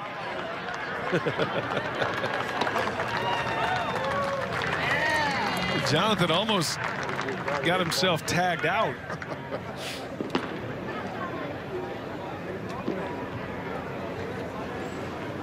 Looks like he wants to run. Yeah, that's a big lead. There he goes. Pitches a strike. Throw to second is a strike. And a caught stealing by Tucker Barnhart. And that wasn't even close. I mean, that was a tremendous throw by Barnhart, right on the money. I mean, Villar had a huge lead. Good pitch to throw on, and that pitch, or that throw to second base, I mean, he's out by 2 feet. Barnhart, a very good throwing catcher behind home plate. 1-2 the count on GENNETT. Pitch was called a strike. Right off the end of the bat. Foul.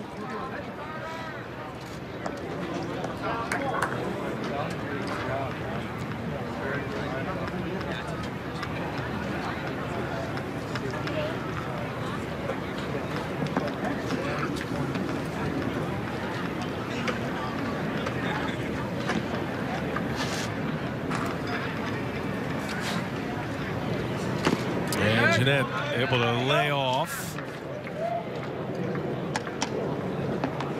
Well, Scooter figures to be in the mix. He's trying to prove he can play multiple positions, which only enhances his chances. but he knows he's not taking anything for granted, even though he's been the starting second baseman the last couple of years. High fly ball, center field, well hit. That is way back, and it is off the wall.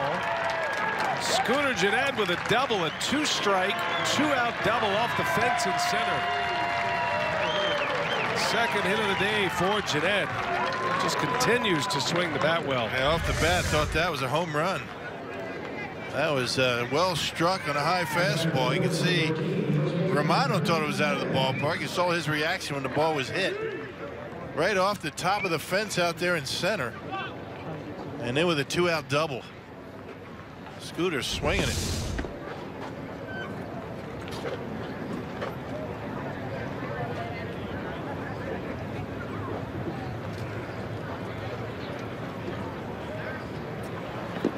So a man at second base. And Hernan Perez at the plate on the first pitch. A tick late, and he pops it up. Hamilton will make the catch, and that will retire the side. So the Brewers fail to score in the fifth despite a couple of hits. And we are still tied at 2 as we go to the 6th inning from Maryvale.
Well, top of the 6th here at Maryvale, and it's all tied at 2. Hey, Brewers season seat holders enjoy the best seats at the lowest prices, plus have access to a number of exclusive rewards such as movie night on the field, batting practice sessions, a trip down Bernie Slide, and more. Visit brewers.com/ticket plans to learn more. Changes for the Brewers as we head to the 6th inning. New pitcher for Milwaukee, the big lefty, Andy Oliver. You see 28 appearances in AAA. 14 of them starts, a .343 earned run average. Pretty good numbers for Oliver. Only 6 home runs allowed. And almost as many strikeouts as innings pitched. Pretty good numbers. Oliver will face Scott Schebler to start it for the Reds. He'll be followed by Suarez. And then Jesse Winker. 2-2 game. Reds tied it up with a run in the 4th. Reds had the early lead with a home run by Cozart in the 1st. Brewers got 2 in the bottom of the 1st, and then Cincinnati scored off Neftali Feliz in the 4th inning. Feliz making his debut in a Brewers uniform.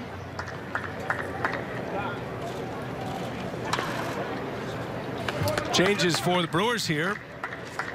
In the infield, Lucas Ursig out of the 2016 draft is in at third base. And there's Yadiel Rivera in for VR at second. Garrett Cooper is now at first base. So the day is over for Hernan Perez. New center fielder Ryan Cordell.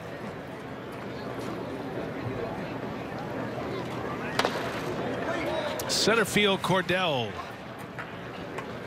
Sunglasses on, makes the catch. Schebler retired. 1 away in the 6th inning.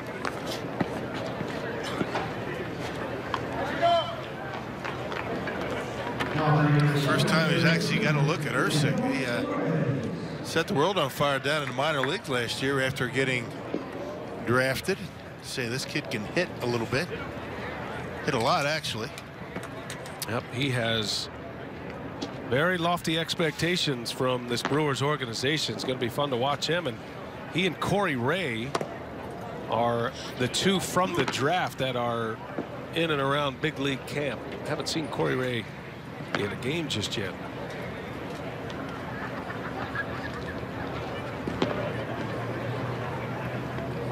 Two ball game. Suarez takes a ball. It's got to be such a thrill to go from a small college, get drafted, and then the next season you're in big league camp, or at least playing in big league games. He's still technically a part of the minor league roster, but he's getting a look here in big league spring training games. Yeah, that's the way it is these days, right? These kids are getting an opportunity to show what they can do rather early in their professional careers, and with the World Baseball Classic this year, you might see a little bit more of them. 21 years of age, Lucas Ursic. There's ball 4. Oliver issues the walk to Suarez. And a man on with one away. Bad boy. Bad boy.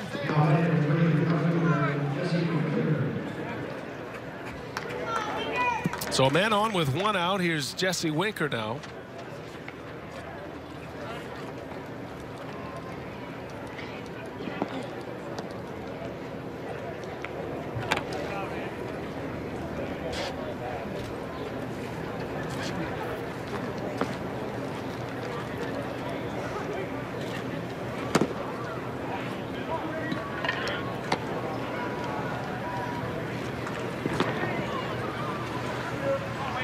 Winker 0 for 2 today and was robbed of hits twice.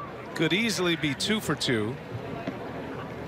Broxton made a terrific running catch in the alley in his first time up, and then Jonathan Villar with a diving stab at second base his next time up.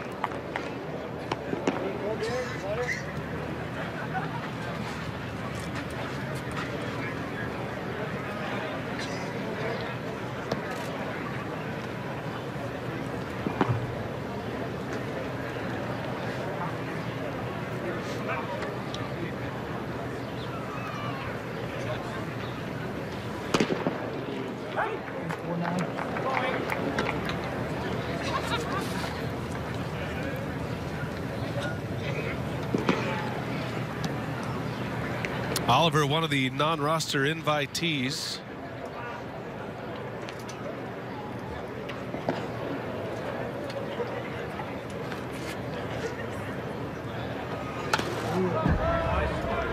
A little different perspective and motivation for guys like Andy Oliver. Not only are you pitching for the team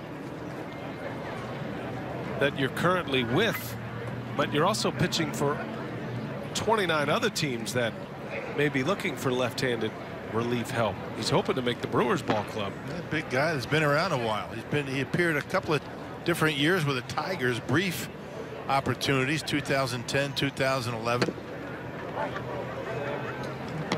And last year in Norfolk, 28 games, 14 of them starts, as we went through his numbers a minute ago. So he's no kid. Been around a little bit. Played at a great college program at Oklahoma State. Derek Johnson, the pitching coach, keeping a close eye on him. Left-handers always have a shot if they can throw strikes, especially those who have been in the big leagues. They have 9 lives, don't they? Got to be able to throw strikes. If you can get lefties out, somebody's going to take you. Now 29 years of age. Think about his ride in professional baseball. He was drafted in the 2nd round in 2009 out of Oklahoma State. He's in the big leagues as a 22-year-old in 2010. and was on the fast track as he issues the walk. Back-to-back walks now, and 2 men on with 1 away. And that's really how a guy like Oliver is going to be evaluated, whether he can get lefties out. You know, lefties, those situational lefties are hard to come by, and if you go into a game like this, you start walking lefties, giving up hits against left-handed batters. That's not going to help you too much. Get those lefties out. Now somebody's going to want you.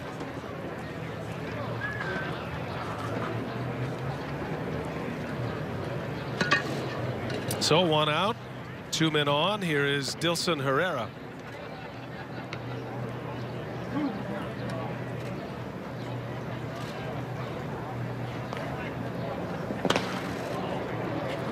And he sends one out of play. Now the journey in professional baseball is always interesting. When you hear about the stars, they blow through the minor leagues, come right to the big leagues. Think about a guy like Ryan Braun, who had superstar written all over him from the beginning. And then you get guys like Oliver, who was thought to be one of the great young prospects in the Tigers system. 2nd-round draft pick, a lot of expectations. In the big leagues at a very young age, after very little time in the minors. There's a pop-up, shallow right field, and Santana makes the call and the catch for the out. 2 outs now. And I'm sure at that time Oliver's feeling pretty good about the way things are tracking, and yet after that 2011 season, when he pitched in just 2 games in the major leagues, he has not pitched in the big leagues since.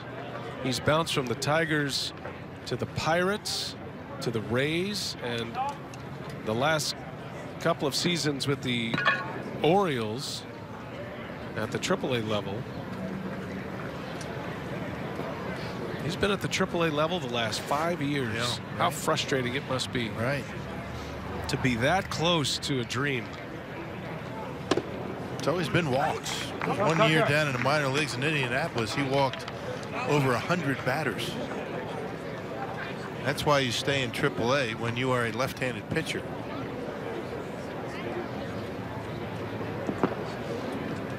Tucker Barnhart, who threw out VR at second base last inning. Switch hitting catcher. There's a strike. 0-2. Come on, Tuck, big one left, kid. Come on.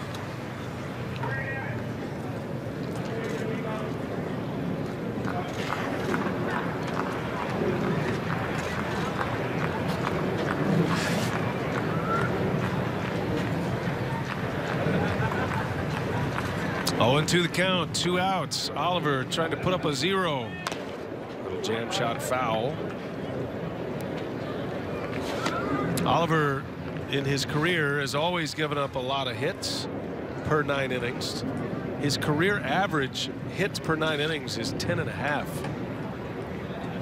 And his walks per 9 innings throughout his minor league career, 6 walks per 9. So combine those numbers, you come up with what they call the whip, walks, hits per innings pitched, and it is a very high number for Oliver.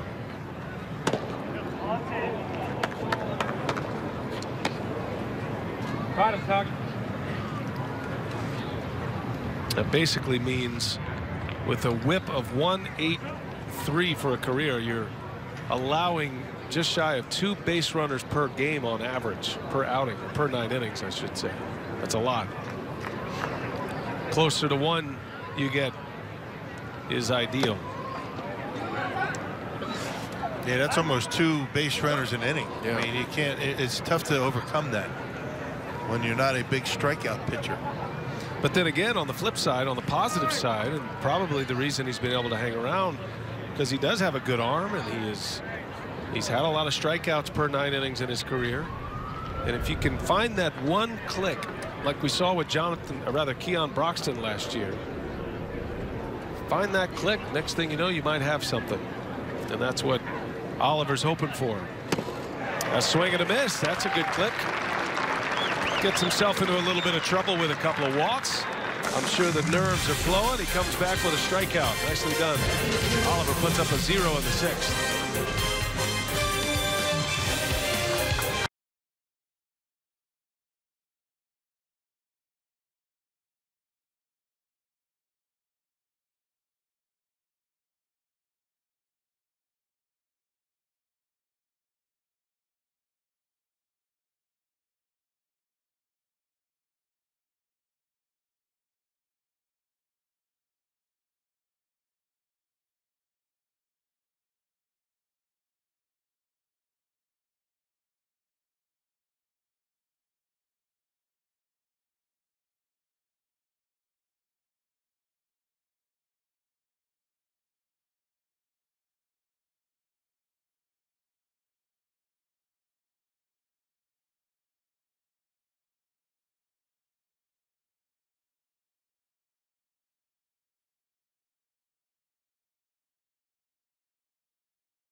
All tied at 2. We head to the bottom of the 6th inning. Maryvale Baseball Park, spring training home of the Brewers. Reds and Brewers today. The famous racing sausages doing what they do. By the way, you can watch every out-of-market regular season game live on over 400 supported devices with MLB.tv. Plus enjoy almost 300 spring training games and the 2017 World Baseball Classic. Visit MLB.tv for details.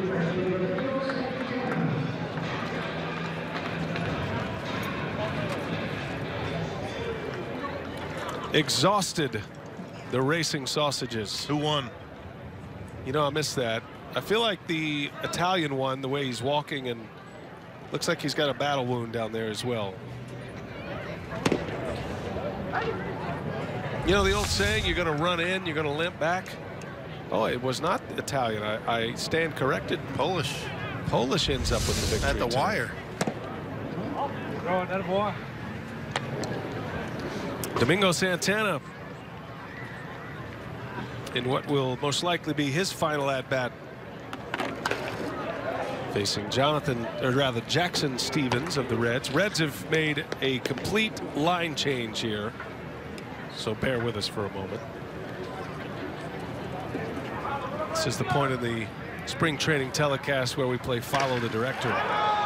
Line drive center field. That is Gabriel Guerrero out there, and he makes a catch. First up, Rock, tell us about Jackson Stevens. He spent the year last year in AA Pensacola, 27 games. Actually 26 starts, 27 games, an 8-11 record at .333 earned run average. Good numbers for Stevens. 6'3", 205 pounds. Drafted by the Reds in 2012.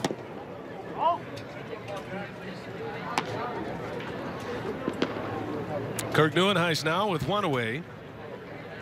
New catcher in there for Cincinnati is Chad Wallach, son of Tim Wallach, bench coach in Miami. There's Chad. And all of the starters have been removed at this point. Big swing by Nieuwenhuis. This is the part of the game in spring training where the intensity dials up a little bit, despite the fact there is a pitcher running in the outfield. Shot, base hit inside the line. Nieuwenhuis on his way to second. And he is in there with a double. KIRK Nieuwenhuis in his final at-bat delivers his first hit of the spring. Yeah, turned around a fastball. You can see they're setting up inside. Let's see where it ends up. It kind of leaks out. Not a bad pitch, actually. Fastball in, and Nieuwenhuis waiting for it. and tucks it inside that right field line. Now 1-out double for Milwaukee. Looking to take the lead. Stevens hard thrower. He throws in the mid-90s.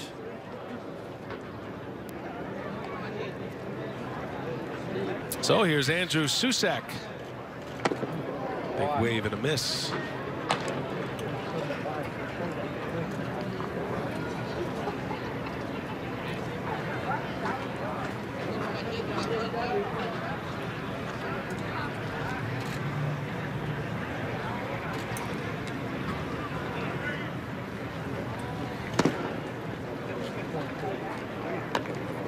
Well, got to be a great feeling for Andrew SUSAC to know he has a chance to not only make a big league club, but be a starting catcher in the big leagues.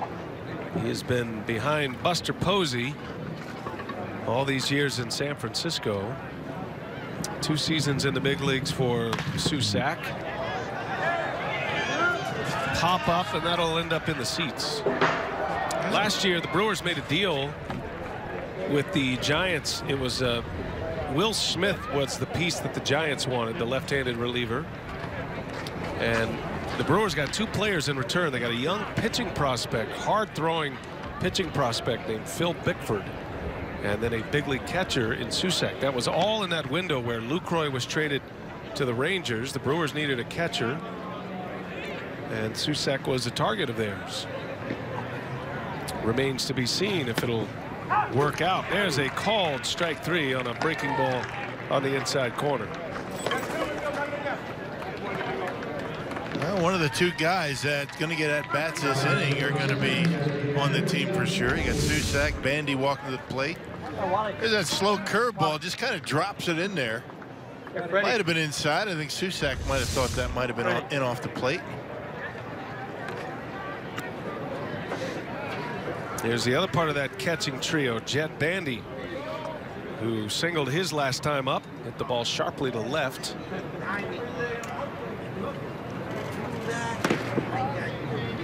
Oh, that boy.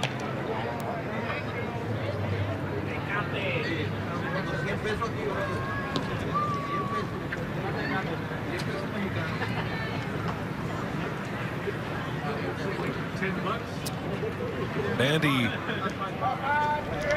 in there is the designated hitter. And that one is hit well deep into left field. That is way back there, but going to be run down by Irvin. Good catch in left. Fighting the sun. Turned and hauls it in to retire the side. We head to the 7th inning. The Hall of Fame Reds broadcaster, Marty Brenneman, is going to join us when we continue.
To the 7th inning, the Reds and the Brewers, and it is always a pleasure to bring in the Hall of Fame voice of the Cincinnati Reds, Marty Brenneman. Brian, good to see you, we pal. sat in the same seat last year, and we had one of the more memorable discussions with you. Well, sometimes that can be good. Sometimes it can be bad. You were somewhat right last year. You're talking about trades and, you know, the ball club. Yeah. Well, he was right on the money, I thought. By the way, unfortunately, I was. As we meander through this inning, we have a bit of trivia for you today. Okay. I'm real bad at that, but go ahead. There's a pop-up on the first pitch. Brent Suter is the new pitcher for Milwaukee. And Sogard finding the sun, able to make the catch. Nice wow. play. Heck of a play that was. All right, Marty, so I believe it was on this date in 2007. Do you know what's significant? On this date in 2007. Yes. Is this March 1st? March 1st, 2007. It is the day that you and your son, Tom, were on the air at the same time for the first time with the Reds. Together. That was the fourth father-son pairing in baseball history. Why'd you drag that stuff? You know what? I did a little research. Do you remember that? Rock, do you remember that? I don't remember that, no. Neither do I. No. Tom, when you're having fun, time flies. I mean, you know, and that just, the question is, that leads to the first question is, to be able to work alongside your son, sometimes on the radio, Tom's mostly on television, but to be able to go to the ballpark with your boy and get paid to do it, it's got to be one of the great thrills. Well, that's the biggest thing, because unfortunately, Brian, he and I don't work together at all, other than we're doing one spring training game on the radio against the Giants. Later on in the month, we do no regular season games anymore, which is really kind of disappointing, because we really have a good time when we're on the air together. But the fact that he's in Cincinnati, that I get to see my two grandkids, that he's a father of, and that's the most important thing of all, having him in town and seeing him anytime I want to see him. Now, you being the Hall of Famer, I thought you made the schedule. So I think do. Oh, Tom feels like you're writing him out of the script a little bit, maybe. I write him out of the script because he's never out here. I mean, he flies in and out. He does TV games like you clowns do. Yeah, right. And of course, Rock's living out here, and you're so wrapped up in the greatest event in sports history in a short period of time, the NCAA tournament. But Tom pops in, he'll do a TV game, and he's back in Cincinnati again. So I don't see too much. It's a life, isn't it? So he has to suck it up. If I'm making the schedule, that's the way it's going to be. The Brennemans, our favorites, Tom and Marty Brenneman. And, you know, I feel like Tom is on this trajectory to join you in the broadcasters wing of the Hall of Fame one day. That's a very quick inning. Can we bug you for another half? We hardly scratched the surface. Shoot, I'll stay here. Okay. Extra innings. I don't care about going back over there. What I'd love for you to do when we come back is call a little play-by-play. I think our fans would enjoy to hear you. Marty Brenneman, more coming up. Go on.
.209 prelims are on FS1.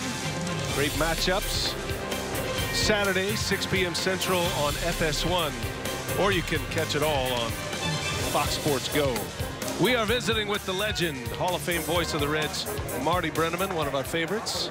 Andrew SUSAC on his way to the clubhouse after a hard day's work. Brian Anderson with Bill Schroeder, nice and leisurely here in Phoenix, Arizona. We head to the Brewer half of the 7th inning, 2-2 ball game. And Marty, we didn't get into much, but I'll have you know that Bill Schroeder's actually going to jump into a little television play-by-play later this spring. Do you have any pointers, any tips? Son, you don't need any pointers. Don't overtalk, don't talk too much. You don't need any pointers. You've been around this business long enough. You don't need any help. Looking forward to it. Yeah, it's a lot of fun. This gig is so good. You and I were talking earlier. Right.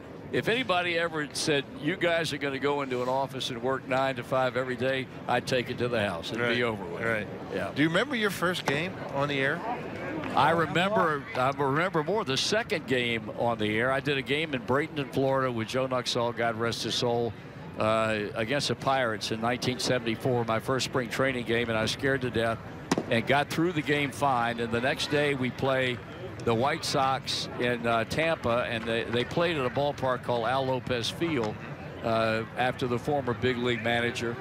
And I go on the air and welcome everybody to Reds baseball from Al Michaels Field in Tampa, Florida.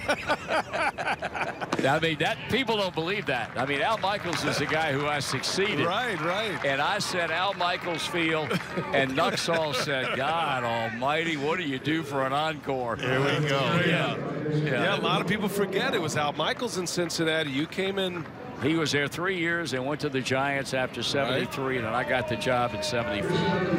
There is our buddy Pat Hughes does these voices of the game. There's a really great piece. It's essentially a radio documentary on the life and career of Marty and Bob Uecker and a number of other legendary voices. I thought yours was really fascinating, though, because you did a lot of sports, but baseball was obviously your first love, but then you stepped into this amazing window of time. I did.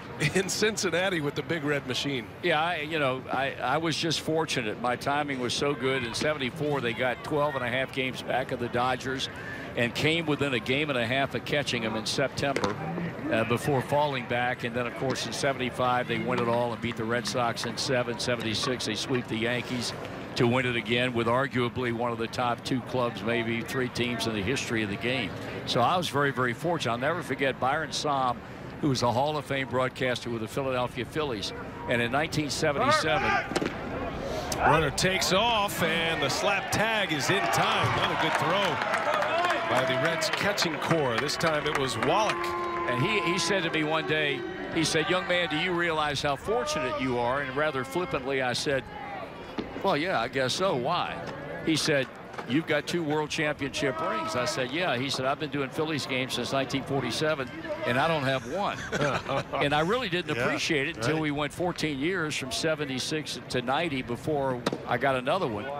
You always really, truly appreciate more, I think, the second one you get than you do the first one, because I felt like I got 2 in the first 3 years. You're supposed to get 1 every year. And there's so much, easy, right? Yeah. There's so much to calling those moments. And, you know, for us as broadcasters, obviously the players do what they do. Sure. And they have memories and this brotherhood because through a world championship team that will last for much different reasons. But for a broadcaster, especially for a guy coming into a scenario, you become so much a part of the community, so branded with that team. That's almost, I remember my second year with the Brewers, they made the playoffs. Right. And I felt like that was such a lucky stroke for me to be able to be a new broadcaster in a market and have a team make the playoffs for the first time in 26 years. No question. And the other thing is, if you're with a good club, it's so much fun to go to the ballpark every day because you know that the chances of watching that team win on a given day or a given night are much greater than they're going to get beat. And that's a lot of fun. I mean, you know, neither one of us can relate to what Bill, because Bill was a part of it all down there. I never try to make people think I'm a part of that. I'm not. That's a closed fraternity, just like the one that we have up here. Right. But to be able to be associated with a good ball club, and again, God bless me by being associated with the Big Red Machine team. And I'll forever be thankful because of that, because I am associated with that, albeit as a broadcaster, the association is still there. the legend Marty Brennaman. Now do us a favor, 2 outs here. There's great art in radio play-by-play. Jackson Stevens on the mound, Yadiel Rivera at the plate. Call it out for us, would you, Marty? And his second inning of work, the right-hander Wines delivers a good breaking ball down that the right-handed batting Rivera swings and misses at. Jackson Stevens, a young man who chances are will not make the Reds pitching staff, but he is one of an abundant number of young pitchers that Brian Price is taking a long look at, missing with a fastball in to run the count to 3 balls and a strike. But this club has a lot of good young arms. Now we all know through experience that you just hope that a fraction of that number pans out, because more often than not that's not the case. Swing and a foul. Count holding at 3 now goes to 3 balls and 2 strikes. A 2-2 game here in the bottom of the 7th inning in a rapidly moving game, and I underline the word rapidly because the Reds have a habit of playing 3-hour-plus ball games. You just jinxed it, Marty. You know better than that. I know that. I had so much fun yesterday. It was 3 hours and 27 minutes. I mean, I had a boatload of fun. There's ball 4. Rivera gets a walk with 2 out. I'm in bed with the commissioner on this, figuring out a way to speed up things. I'll tell you that. Lucas Erceg is the batter for the Brewers here, Marty, a young kid that was just drafted last June, season, right? 2016. Erceg. It's amazing how quickly these guys, come up here, even in spring training. I mean, it used to be, it took you, 2, 3, 4 years to get to spring training, right? Well, and I admired the Brewer organization for bringing this kid into the big league camp. The Reds' #1 pick, as he fouls the first pitch straight back from Stevens, a kid was recognized as one of the great players in college baseball, coming out of the University of Tennessee last June, Nick Senzel. He was our #1 pick and had a great break-in at the rookie league team in Billings, and then was moved to Class A Dayton and never missed a beat. And we really felt like they would bring him into camp just to give him a chance to get his feet wet, figure out what it's all about to be in a big league camp, but they opted for whatever the reason not to do it. And he'll get to the big leagues in a hurry. 1 strike pitch on the way, swung on, ground ball, smothered by the first baseman, who taps the bag. The inning is over, and so is mine. It is like the famous artist in the master strokes. Hey guys, I gotta tell you something. I love you guys. Well, the feeling is mutual. Thanks for coming on. Thanks for having me on. Marty's famous call, this one belongs to the Reds. I hope he gets to say that a few times this year.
A reminder that this copyrighted telecast is presented by authority of the Milwaukee Brewers and may not be reproduced or retransmitted in any form, and the accounts and descriptions of this game may not be disseminated without express written consent of the Milwaukee Brewers. Sunny skies, green grass, and a little spring training baseball. And how good was it to listen to Marty Brennaman step into his element and call radio play-by-play for a few hitters. Yeah, it's just so natural for him, right? I mean, he does that stuff. That's why they're Hall of Famers. You got Bob Uecker, Marty Brennaman. I mean, they do a game like most people can only dream of doing. It's just so natural. It was effortless for him. I know it didn't start out that way. I remember he was up here saying how nervous he was his first game. He makes mistakes. Everybody does, but heck, 40-some years, I mean, he's got it down pat. Yeah, and Tom, his son, is great at what he does as well. Our colleague calling Reds games for Fox Sports Ohio. There's a couple of our favorite guys there, the Brennamans. Class acts, both of them. And you know who's always the first one at the ballpark? That would be Marty Brennaman every day. Yeah. Beat me to the ballpark today. Yeah. Well, we see a lot of them. Cincinnati, we see him 3 times in Cincinnati and 3 times in Milwaukee. Get to know those guys. Chris Welch. Good friends. New pitcher for the Brewers, by the way, is Aaron Wilkerson. Starting pitcher in the minor league system last year for the Crew.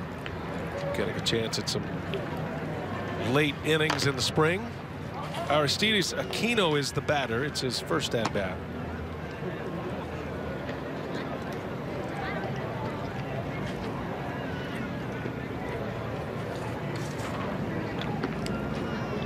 I beg your pardon. This is Arismendi Alcantara at the plate. Oh, Mandy.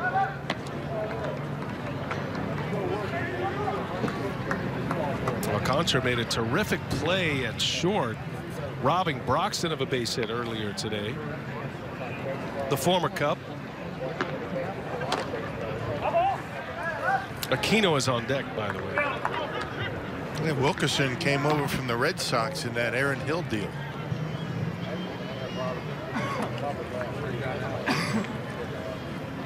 Brewers made a ton of trades last year. Last season and a half. All starting with that Carlos Gomez deal 2 years ago. There's a swing and a miss. Good breaking ball from Wilkerson. A strikeout to start the 8th inning. No, that's a nasty breaking pitch right there. Not sure if that's something somewhere between a curveball and a slider. Goes straight down. We saw Barnes throw one like that early in the game. And Wilkerson, a big dude, 6'3", 200 pounds. And that one's lined into left. Aquino on a first pitch breaking ball. He's thinking 2, and he'll pull up. Settle for a single. He was up there to swing the bat, wasn't he? Looking for that curveball. He got it. Wilkerson left it up and down the middle. All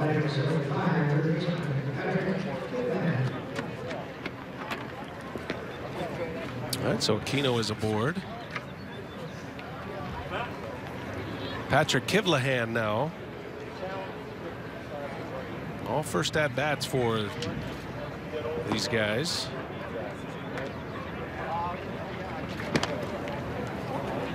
It is a challenge when you have these substitutions, guys from the minor leagues you're not so familiar with. But I'll tell you, Rock, the game is a lot more interesting in the last few innings. It's a different kind of pace. It's a different sense of urgency that you'd see, you know, instead of the guys who are on big league rosters working into form, maybe trying some different things. These guys are in full battle mode right here. Yeah, no kidding. And it's actually a very entertaining game. And most of the games, especially in the first couple of weeks of spring training, are decided in the last few innings. So the joke around baseball would be, well, our minor leaguers got your minor leaguers today. The other way around. And that's why you don't really concern yourself too much with record. Of course, you always like to win.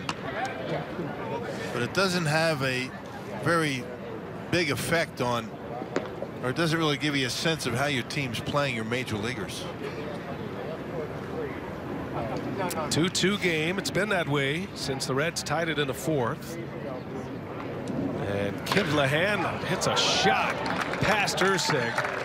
And a base hit into left field. Back-to-back singles by the Reds. Aquino and Kivlahan, and now 2 on with 1 away. Well, gave up a base hit on a curveball. That was a high fastball. Kivlahan able to top-hand it into left field. He hit that one hard.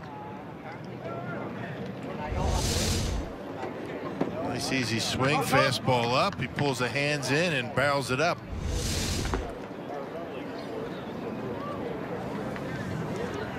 So 2 on, 1 away.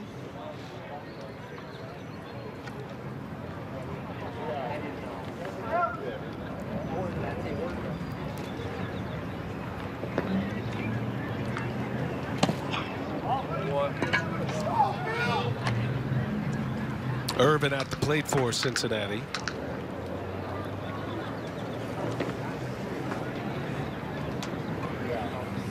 Seen a lot of guys go to these face guards. I noticed KEON Broxton broke out the jaw protector on the helmet today. Jonathan Villar did that last year. He didn't wear that or had that apparatus added to his helmet because of an injury. He did it for prevention. Yeah, just felt as though they were starting to pitch him in and wanted to have that security that even if they got one away, or let one get away a little bit, he wouldn't get hit in the face. Oh, big swing by Irvin. Boy, that's a powerful hack. Yeah, Villar didn't want to wait until he got hit to wear that.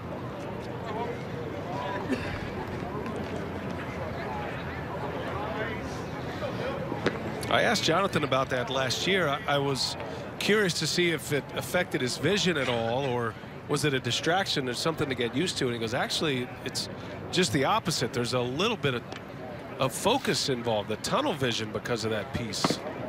So it's almost like, you know, if you hold your hands up to your eyes like you were holding binoculars, and you kind of eliminate some of the periphery, you can zero in on the pitcher. Right. Yeah.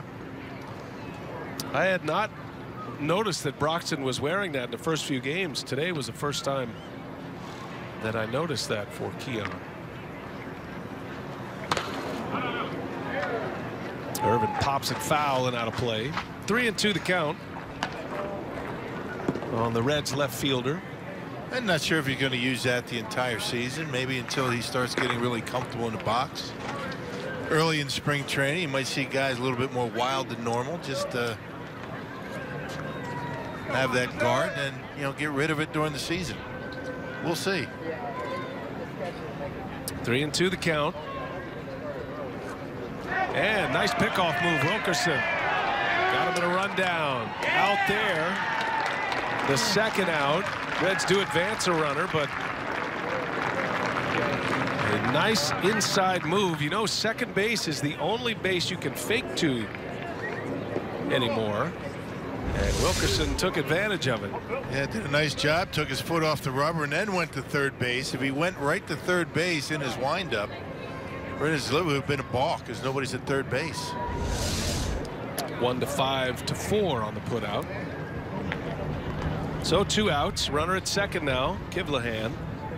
And a 3-2 count on the hitter, Irvin. Go ahead, Cat.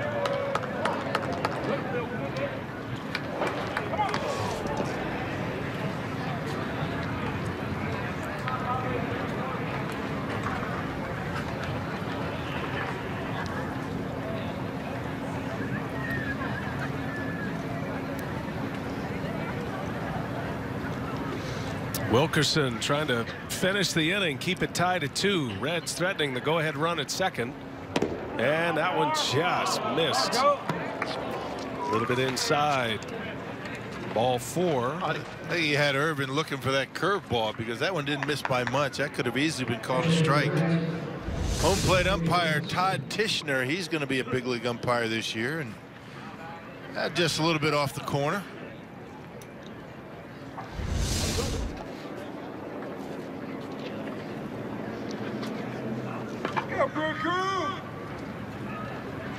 So 2 outs, 2 on.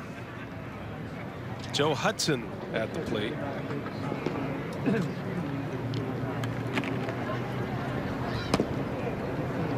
And Wilkerson in there for a strike. Oh, Joe.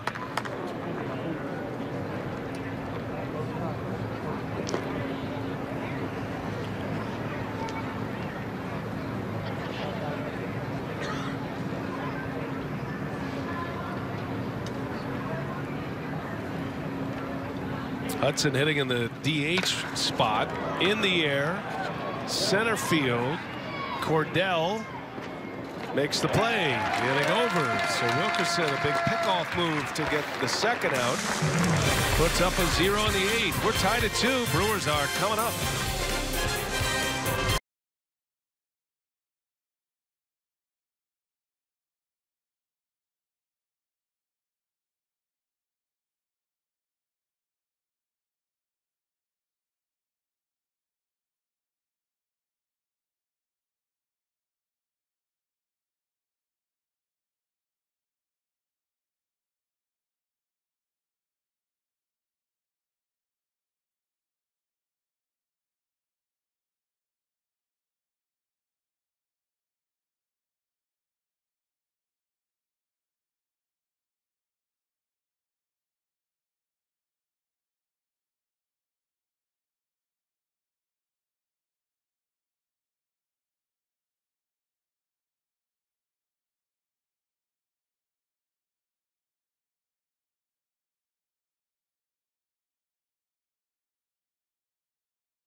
Phoenix, and we're coming to the end here. Bottom of the 8th inning, all tied at 2, the Brewers and the Reds. Don't forget, you can log on to foxsportswisconsin.com. Check out some of the stories that are up right now, including Junior Guerra and his dive into the split finger fastball. Lewis Brinson having a great start to his spring training, the key piece in the Jonathan Lucroy deal. And we got some fun facts about this year's Brewers team out of the media guide. Here we go to the bottom of the 8th inning. Kiri Maya is on the mound for Cincinnati. Garrett Cooper leads off for the Brewers, the new Brewer first baseman. First at bat for Cooper. Originally picked up by the Giants in the international as an international free agent. That was back in 2011. His numbers down in the minor leagues last year, 2 levels of the minor leagues. Another big guy, boy, 6'2", 200 pounds. And you can just tell by his delivery that he is not into ease into this spring training mode. He is in full-on game mode, trying to impress. Not looking to trick anybody, huh? He is bringing it.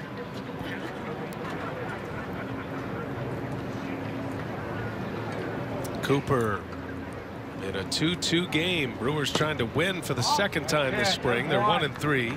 Reds are winless. They're 0-5 thus far.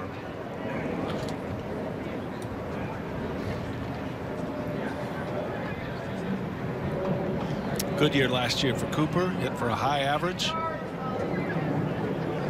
Gets a chance with the big league club as one of the just-in-case players. Anytime you see these Brewer minor leaguers wearing uniform numbers in the 90s, those are the players over from minor league camp that fill in at the various positions. And there's a walk. Good battle there. Cooper draws the walk, puts the go-ahead run on base. May was in that Adam Duvall deal in that Giants-Reds trade back in 2015. That was that Mike Leake trade. Yeah. Got a hard-throwing right-handed pitcher along with Adam Duvall. Had a great season last year.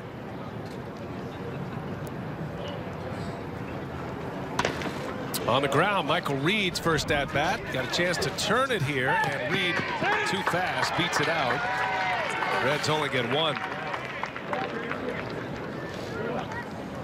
A lot of guys wearing that protective piece on the helmet to protect the cheek. I think Michael Reed's got it.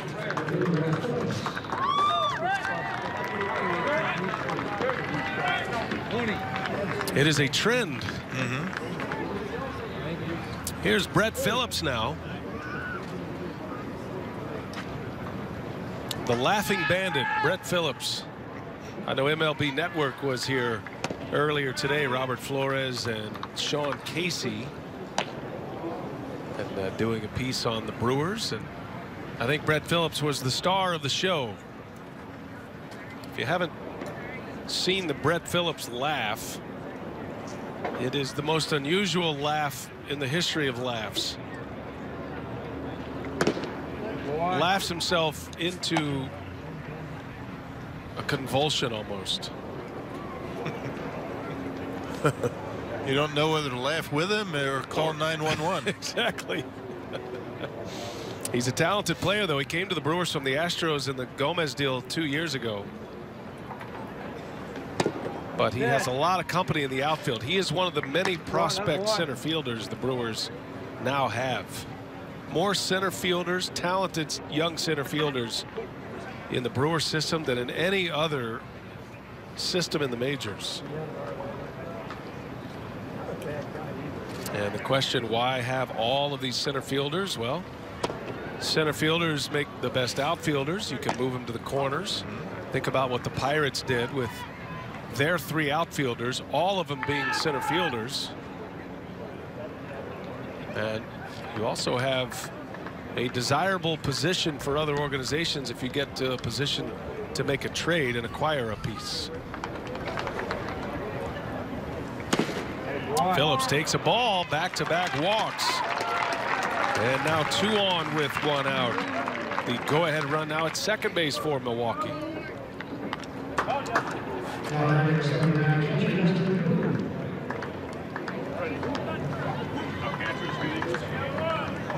Might be a long year for Brian Price and the Reds. Well, nobody getting loose in that bullpen. Just now the Reds are starting to get some guys stirring around. You know, Jenkins out there and want to calm down his big right-hander. It's all about throwing strikes.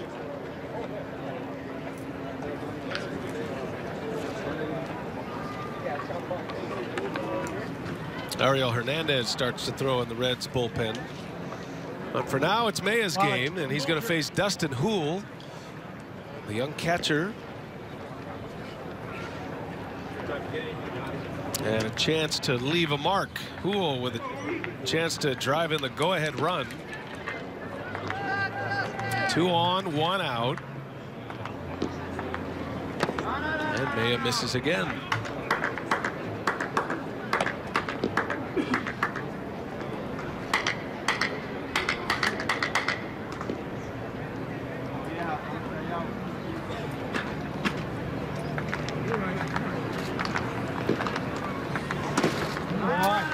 In there, strike. This game has been tied at 2 since the 4th inning.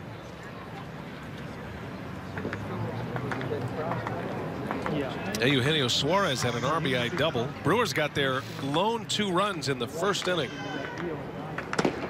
There's a strike. Good fastball. Yeah, good pitch right there.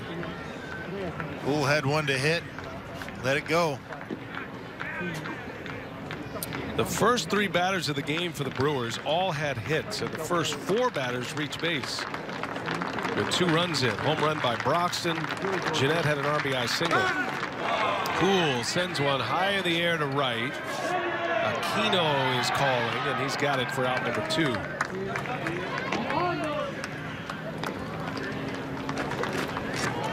Since that RBI single by GENNETT, the Brewers have not been able to string together much at all offensively. Only 4 hits since that single by GENNETT in the 1st. Jacob Nottingham now with 2 away. This is the young catcher from the University of Arizona that came to the Brewers from the A's in that Chris Davis deal.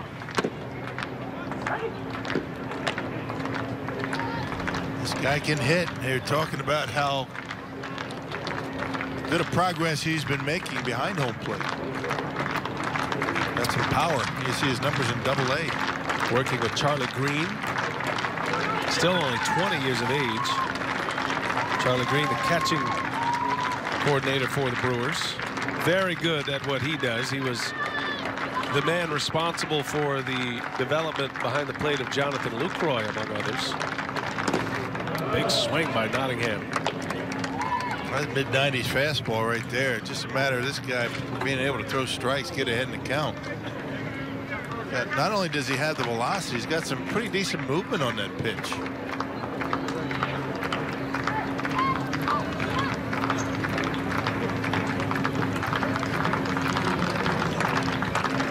Oh, and 2 the count. And he got him, but the pitch gets away. Foul ball. Dead ball. Nottingham just got a piece of it.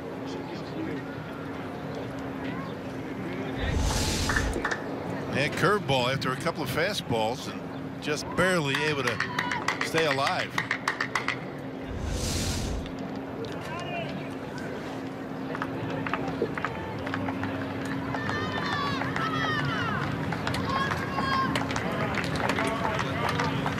Nottingham strikes out to end the inning.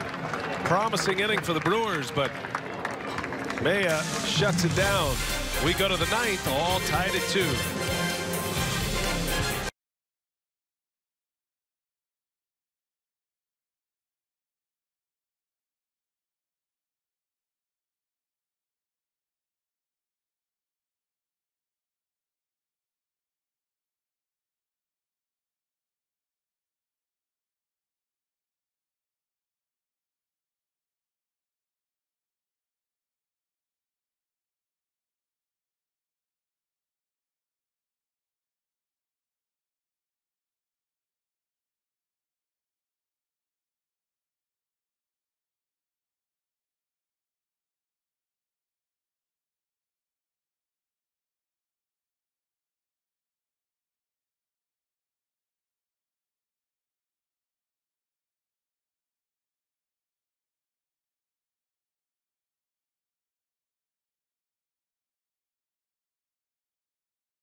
Identical right now.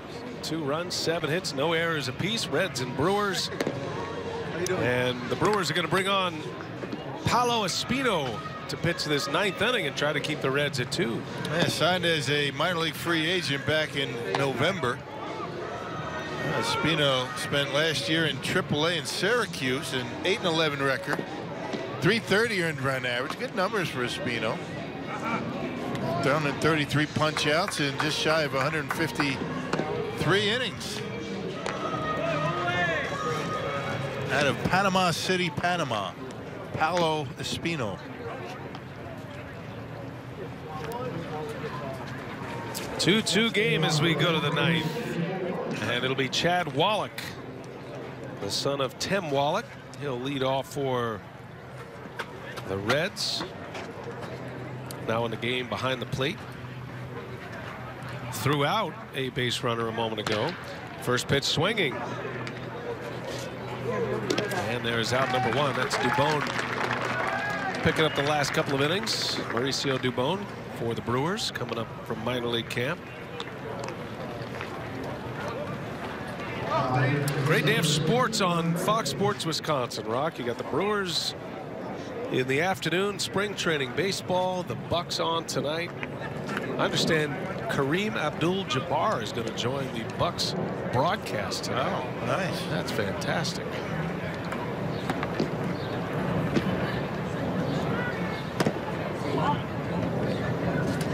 That was surfing the channels the other night.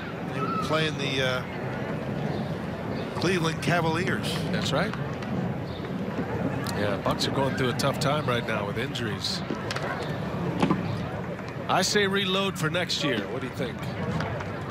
Make a run. Next year's the year they make a run. What are you saying? Just lose, or no, just, you know, don't lose. Draft choice? Or what are you saying? It's going to be a really good draft. Trades? Trade deadline's passed. There'll be no more trading. I'm not up on my NBA. I have to apologize. Coming to the end.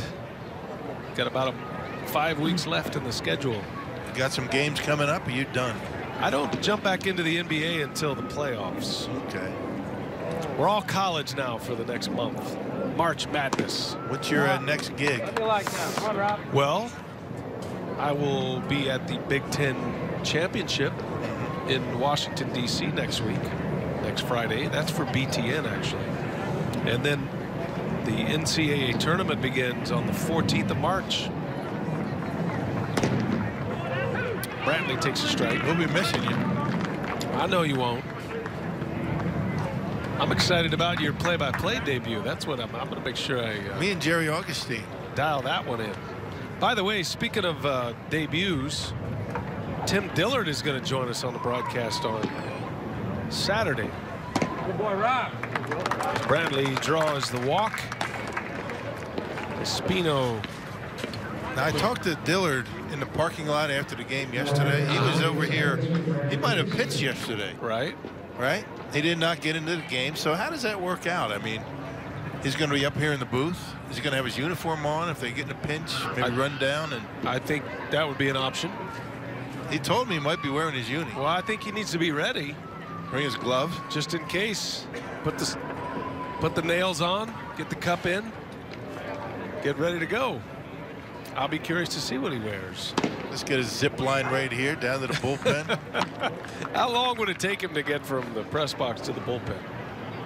That would be broadcasting history, I believe. For a guy to be broadcasting a game and then get asked to come pitch in the game. Right. Let's see if we can arrange that.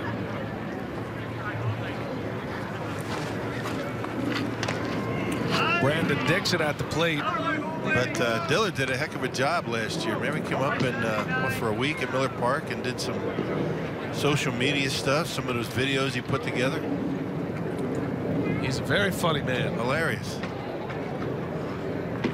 And he's back at it. Follow him on Twitter. It's a good follow. You'll get a lot of laughs from Tim Dillard. I think his Twitter handle is Dim Tillard. 0-2 is the count with one away. And a breaking ball is in there for a strike. A dandy from Espino. 2 outs in the inning. Hey, good curveball. That locks him out. Yeah, talk about the knees buckling. That was right down the middle.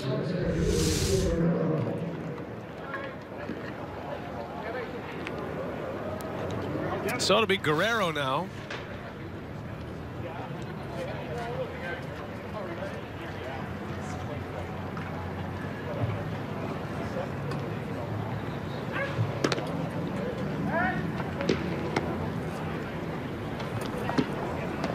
Usually you get to this part of the game and it's tied. You say it's going to be a final at-bat win for someone here today. And that still might be the case.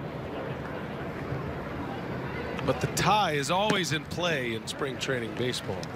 And I did notice Brian Price jogged across the field to have a chat with Craig Counsell between innings.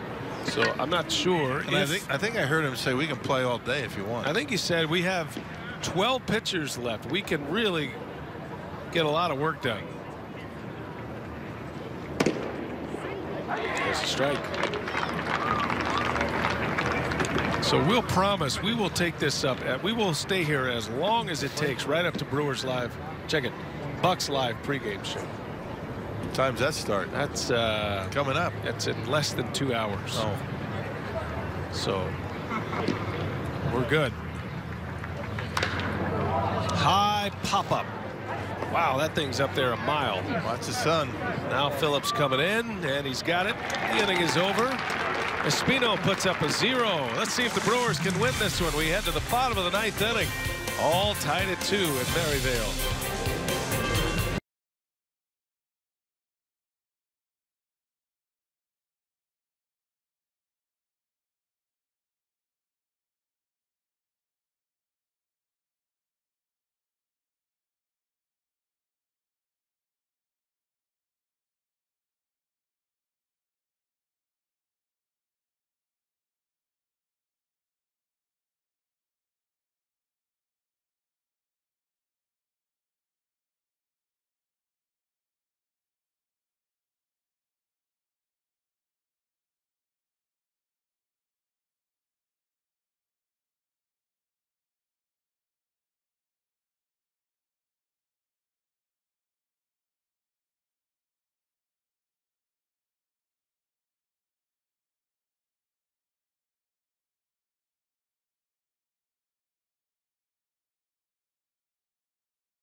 The bottom of the 9th inning, Brewers have a chance to win one in their final at-bat. 2-2 game. Reds have Ariel Hernandez on to pitch.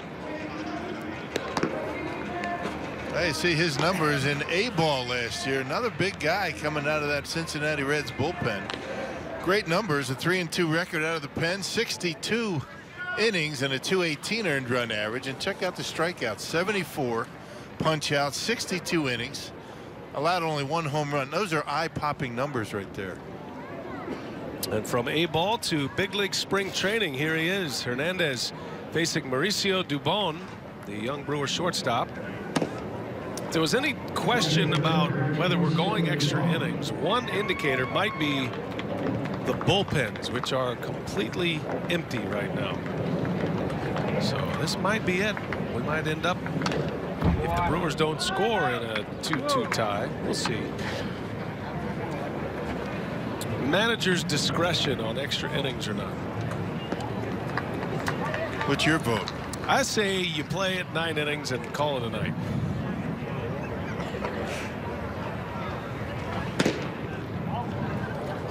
Well, we had our first rain delay yesterday in this season. Maybe our first extra inning game today. Nope. I'm telling you, if they're asking me, I say if you can't win it 9 innings, you just can't win it. Dubon fouls it away. This is a kid that actually we're looking forward to watching a little bit this spring. He's a young shortstop at 21 years of age, coming from the Red Sox system. An intriguing case study as the Brewers stack their organization with center fielders and shortstops. He's from Honduras, and if he makes it to the major leagues, he'll be the first major leaguer from Honduras. Mauricio Dubon. Well, he's got good hands, doesn't he? Watching him in the pregame workouts before the batting practice, and watching him out there on the field during the game. It's amazing how talented these middle infielders are these days. Range, throwing arm, hands. I mean, able to make incredible plays. Brewers have Dubon, Asan Diaz, Yadier Rivera, and of course at the big league level, the 22-year-old Orlando Arcia just arriving to the big league. So they are well stocked for shortstops. That's another good place to be for an organization. Every organization is looking for shortstops. Full count in a 2-2 game. Outside ball 3. No, ball 4. I beg your pardon. So Dubon draws the walk. And there is the winning run at first base. That'll bring up Ryan Cordell now. Another acquisition, player to be named later in the Lucroy deal with the Rangers.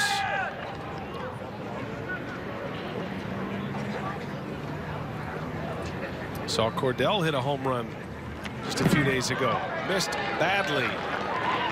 And a wild pitch is going to put a runner at second. And now a base hit could win this one for Milwaukee.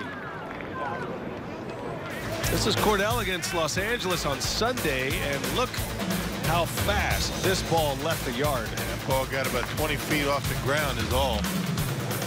Big time power. Let's see if Craig Counsell is going to have him drop down a bunt. We'll see. Maybe try to win this one in 9 innings. I'm saying swing for the fences.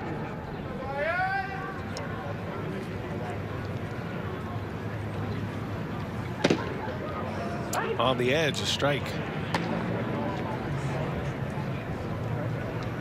Well, one indication that he's not bunting, it's either not even giving a sign. That's a pretty good indication. It's all about the periphery. There's nobody warming up in the bullpen, which tells you this is the last inning. Ed Cedar's not giving any signs. Hit one out, kid. A simple base hit'll do. Just like a good goat.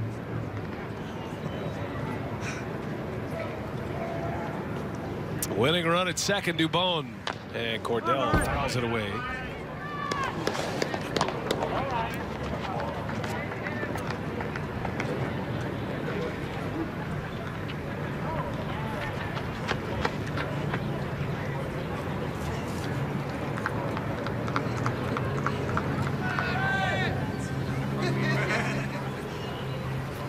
Cordell in a 1-2 count. Dubon takes off, and a bouncing ball. Bobbled at first, a race to the bag, not in time. Cordell beats it out. Dubon in action. That's what I'm talking about this time of spring training. These late game competitiveness that comes out. But you know, you got to love the approach by Cordell right there. You see what he was trying to do right there. Hit the ball to the right side. Get Dubon over to third base, and nearly was able to score the run. That ball goes off the glove of the first baseman. Dubon's going to be able to score the winning run. That's just good baseball by Cordell right there. First and third, nobody out. Yadiel Rivera is the batter. Infield is in for Cincinnati. And a chance to finish this one right here as Rivera takes a strike. Yadiel with the face guard as well. I guess these guys saw Jonathan Villar put the face guard on and have success, and now it's contagious. Outfield shallow, infield is in. Dubon with good speed at third. Cordell with great speed at first base. He might be taken off here. Inside. I guess why would you take off, right? Yeah, it doesn't really matter. He doesn't mean much out there. It's the guy at third base. Reds don't care if he runs.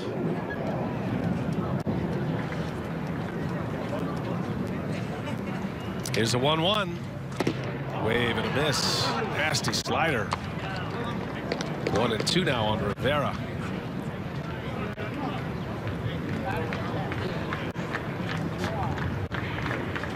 Game on the line.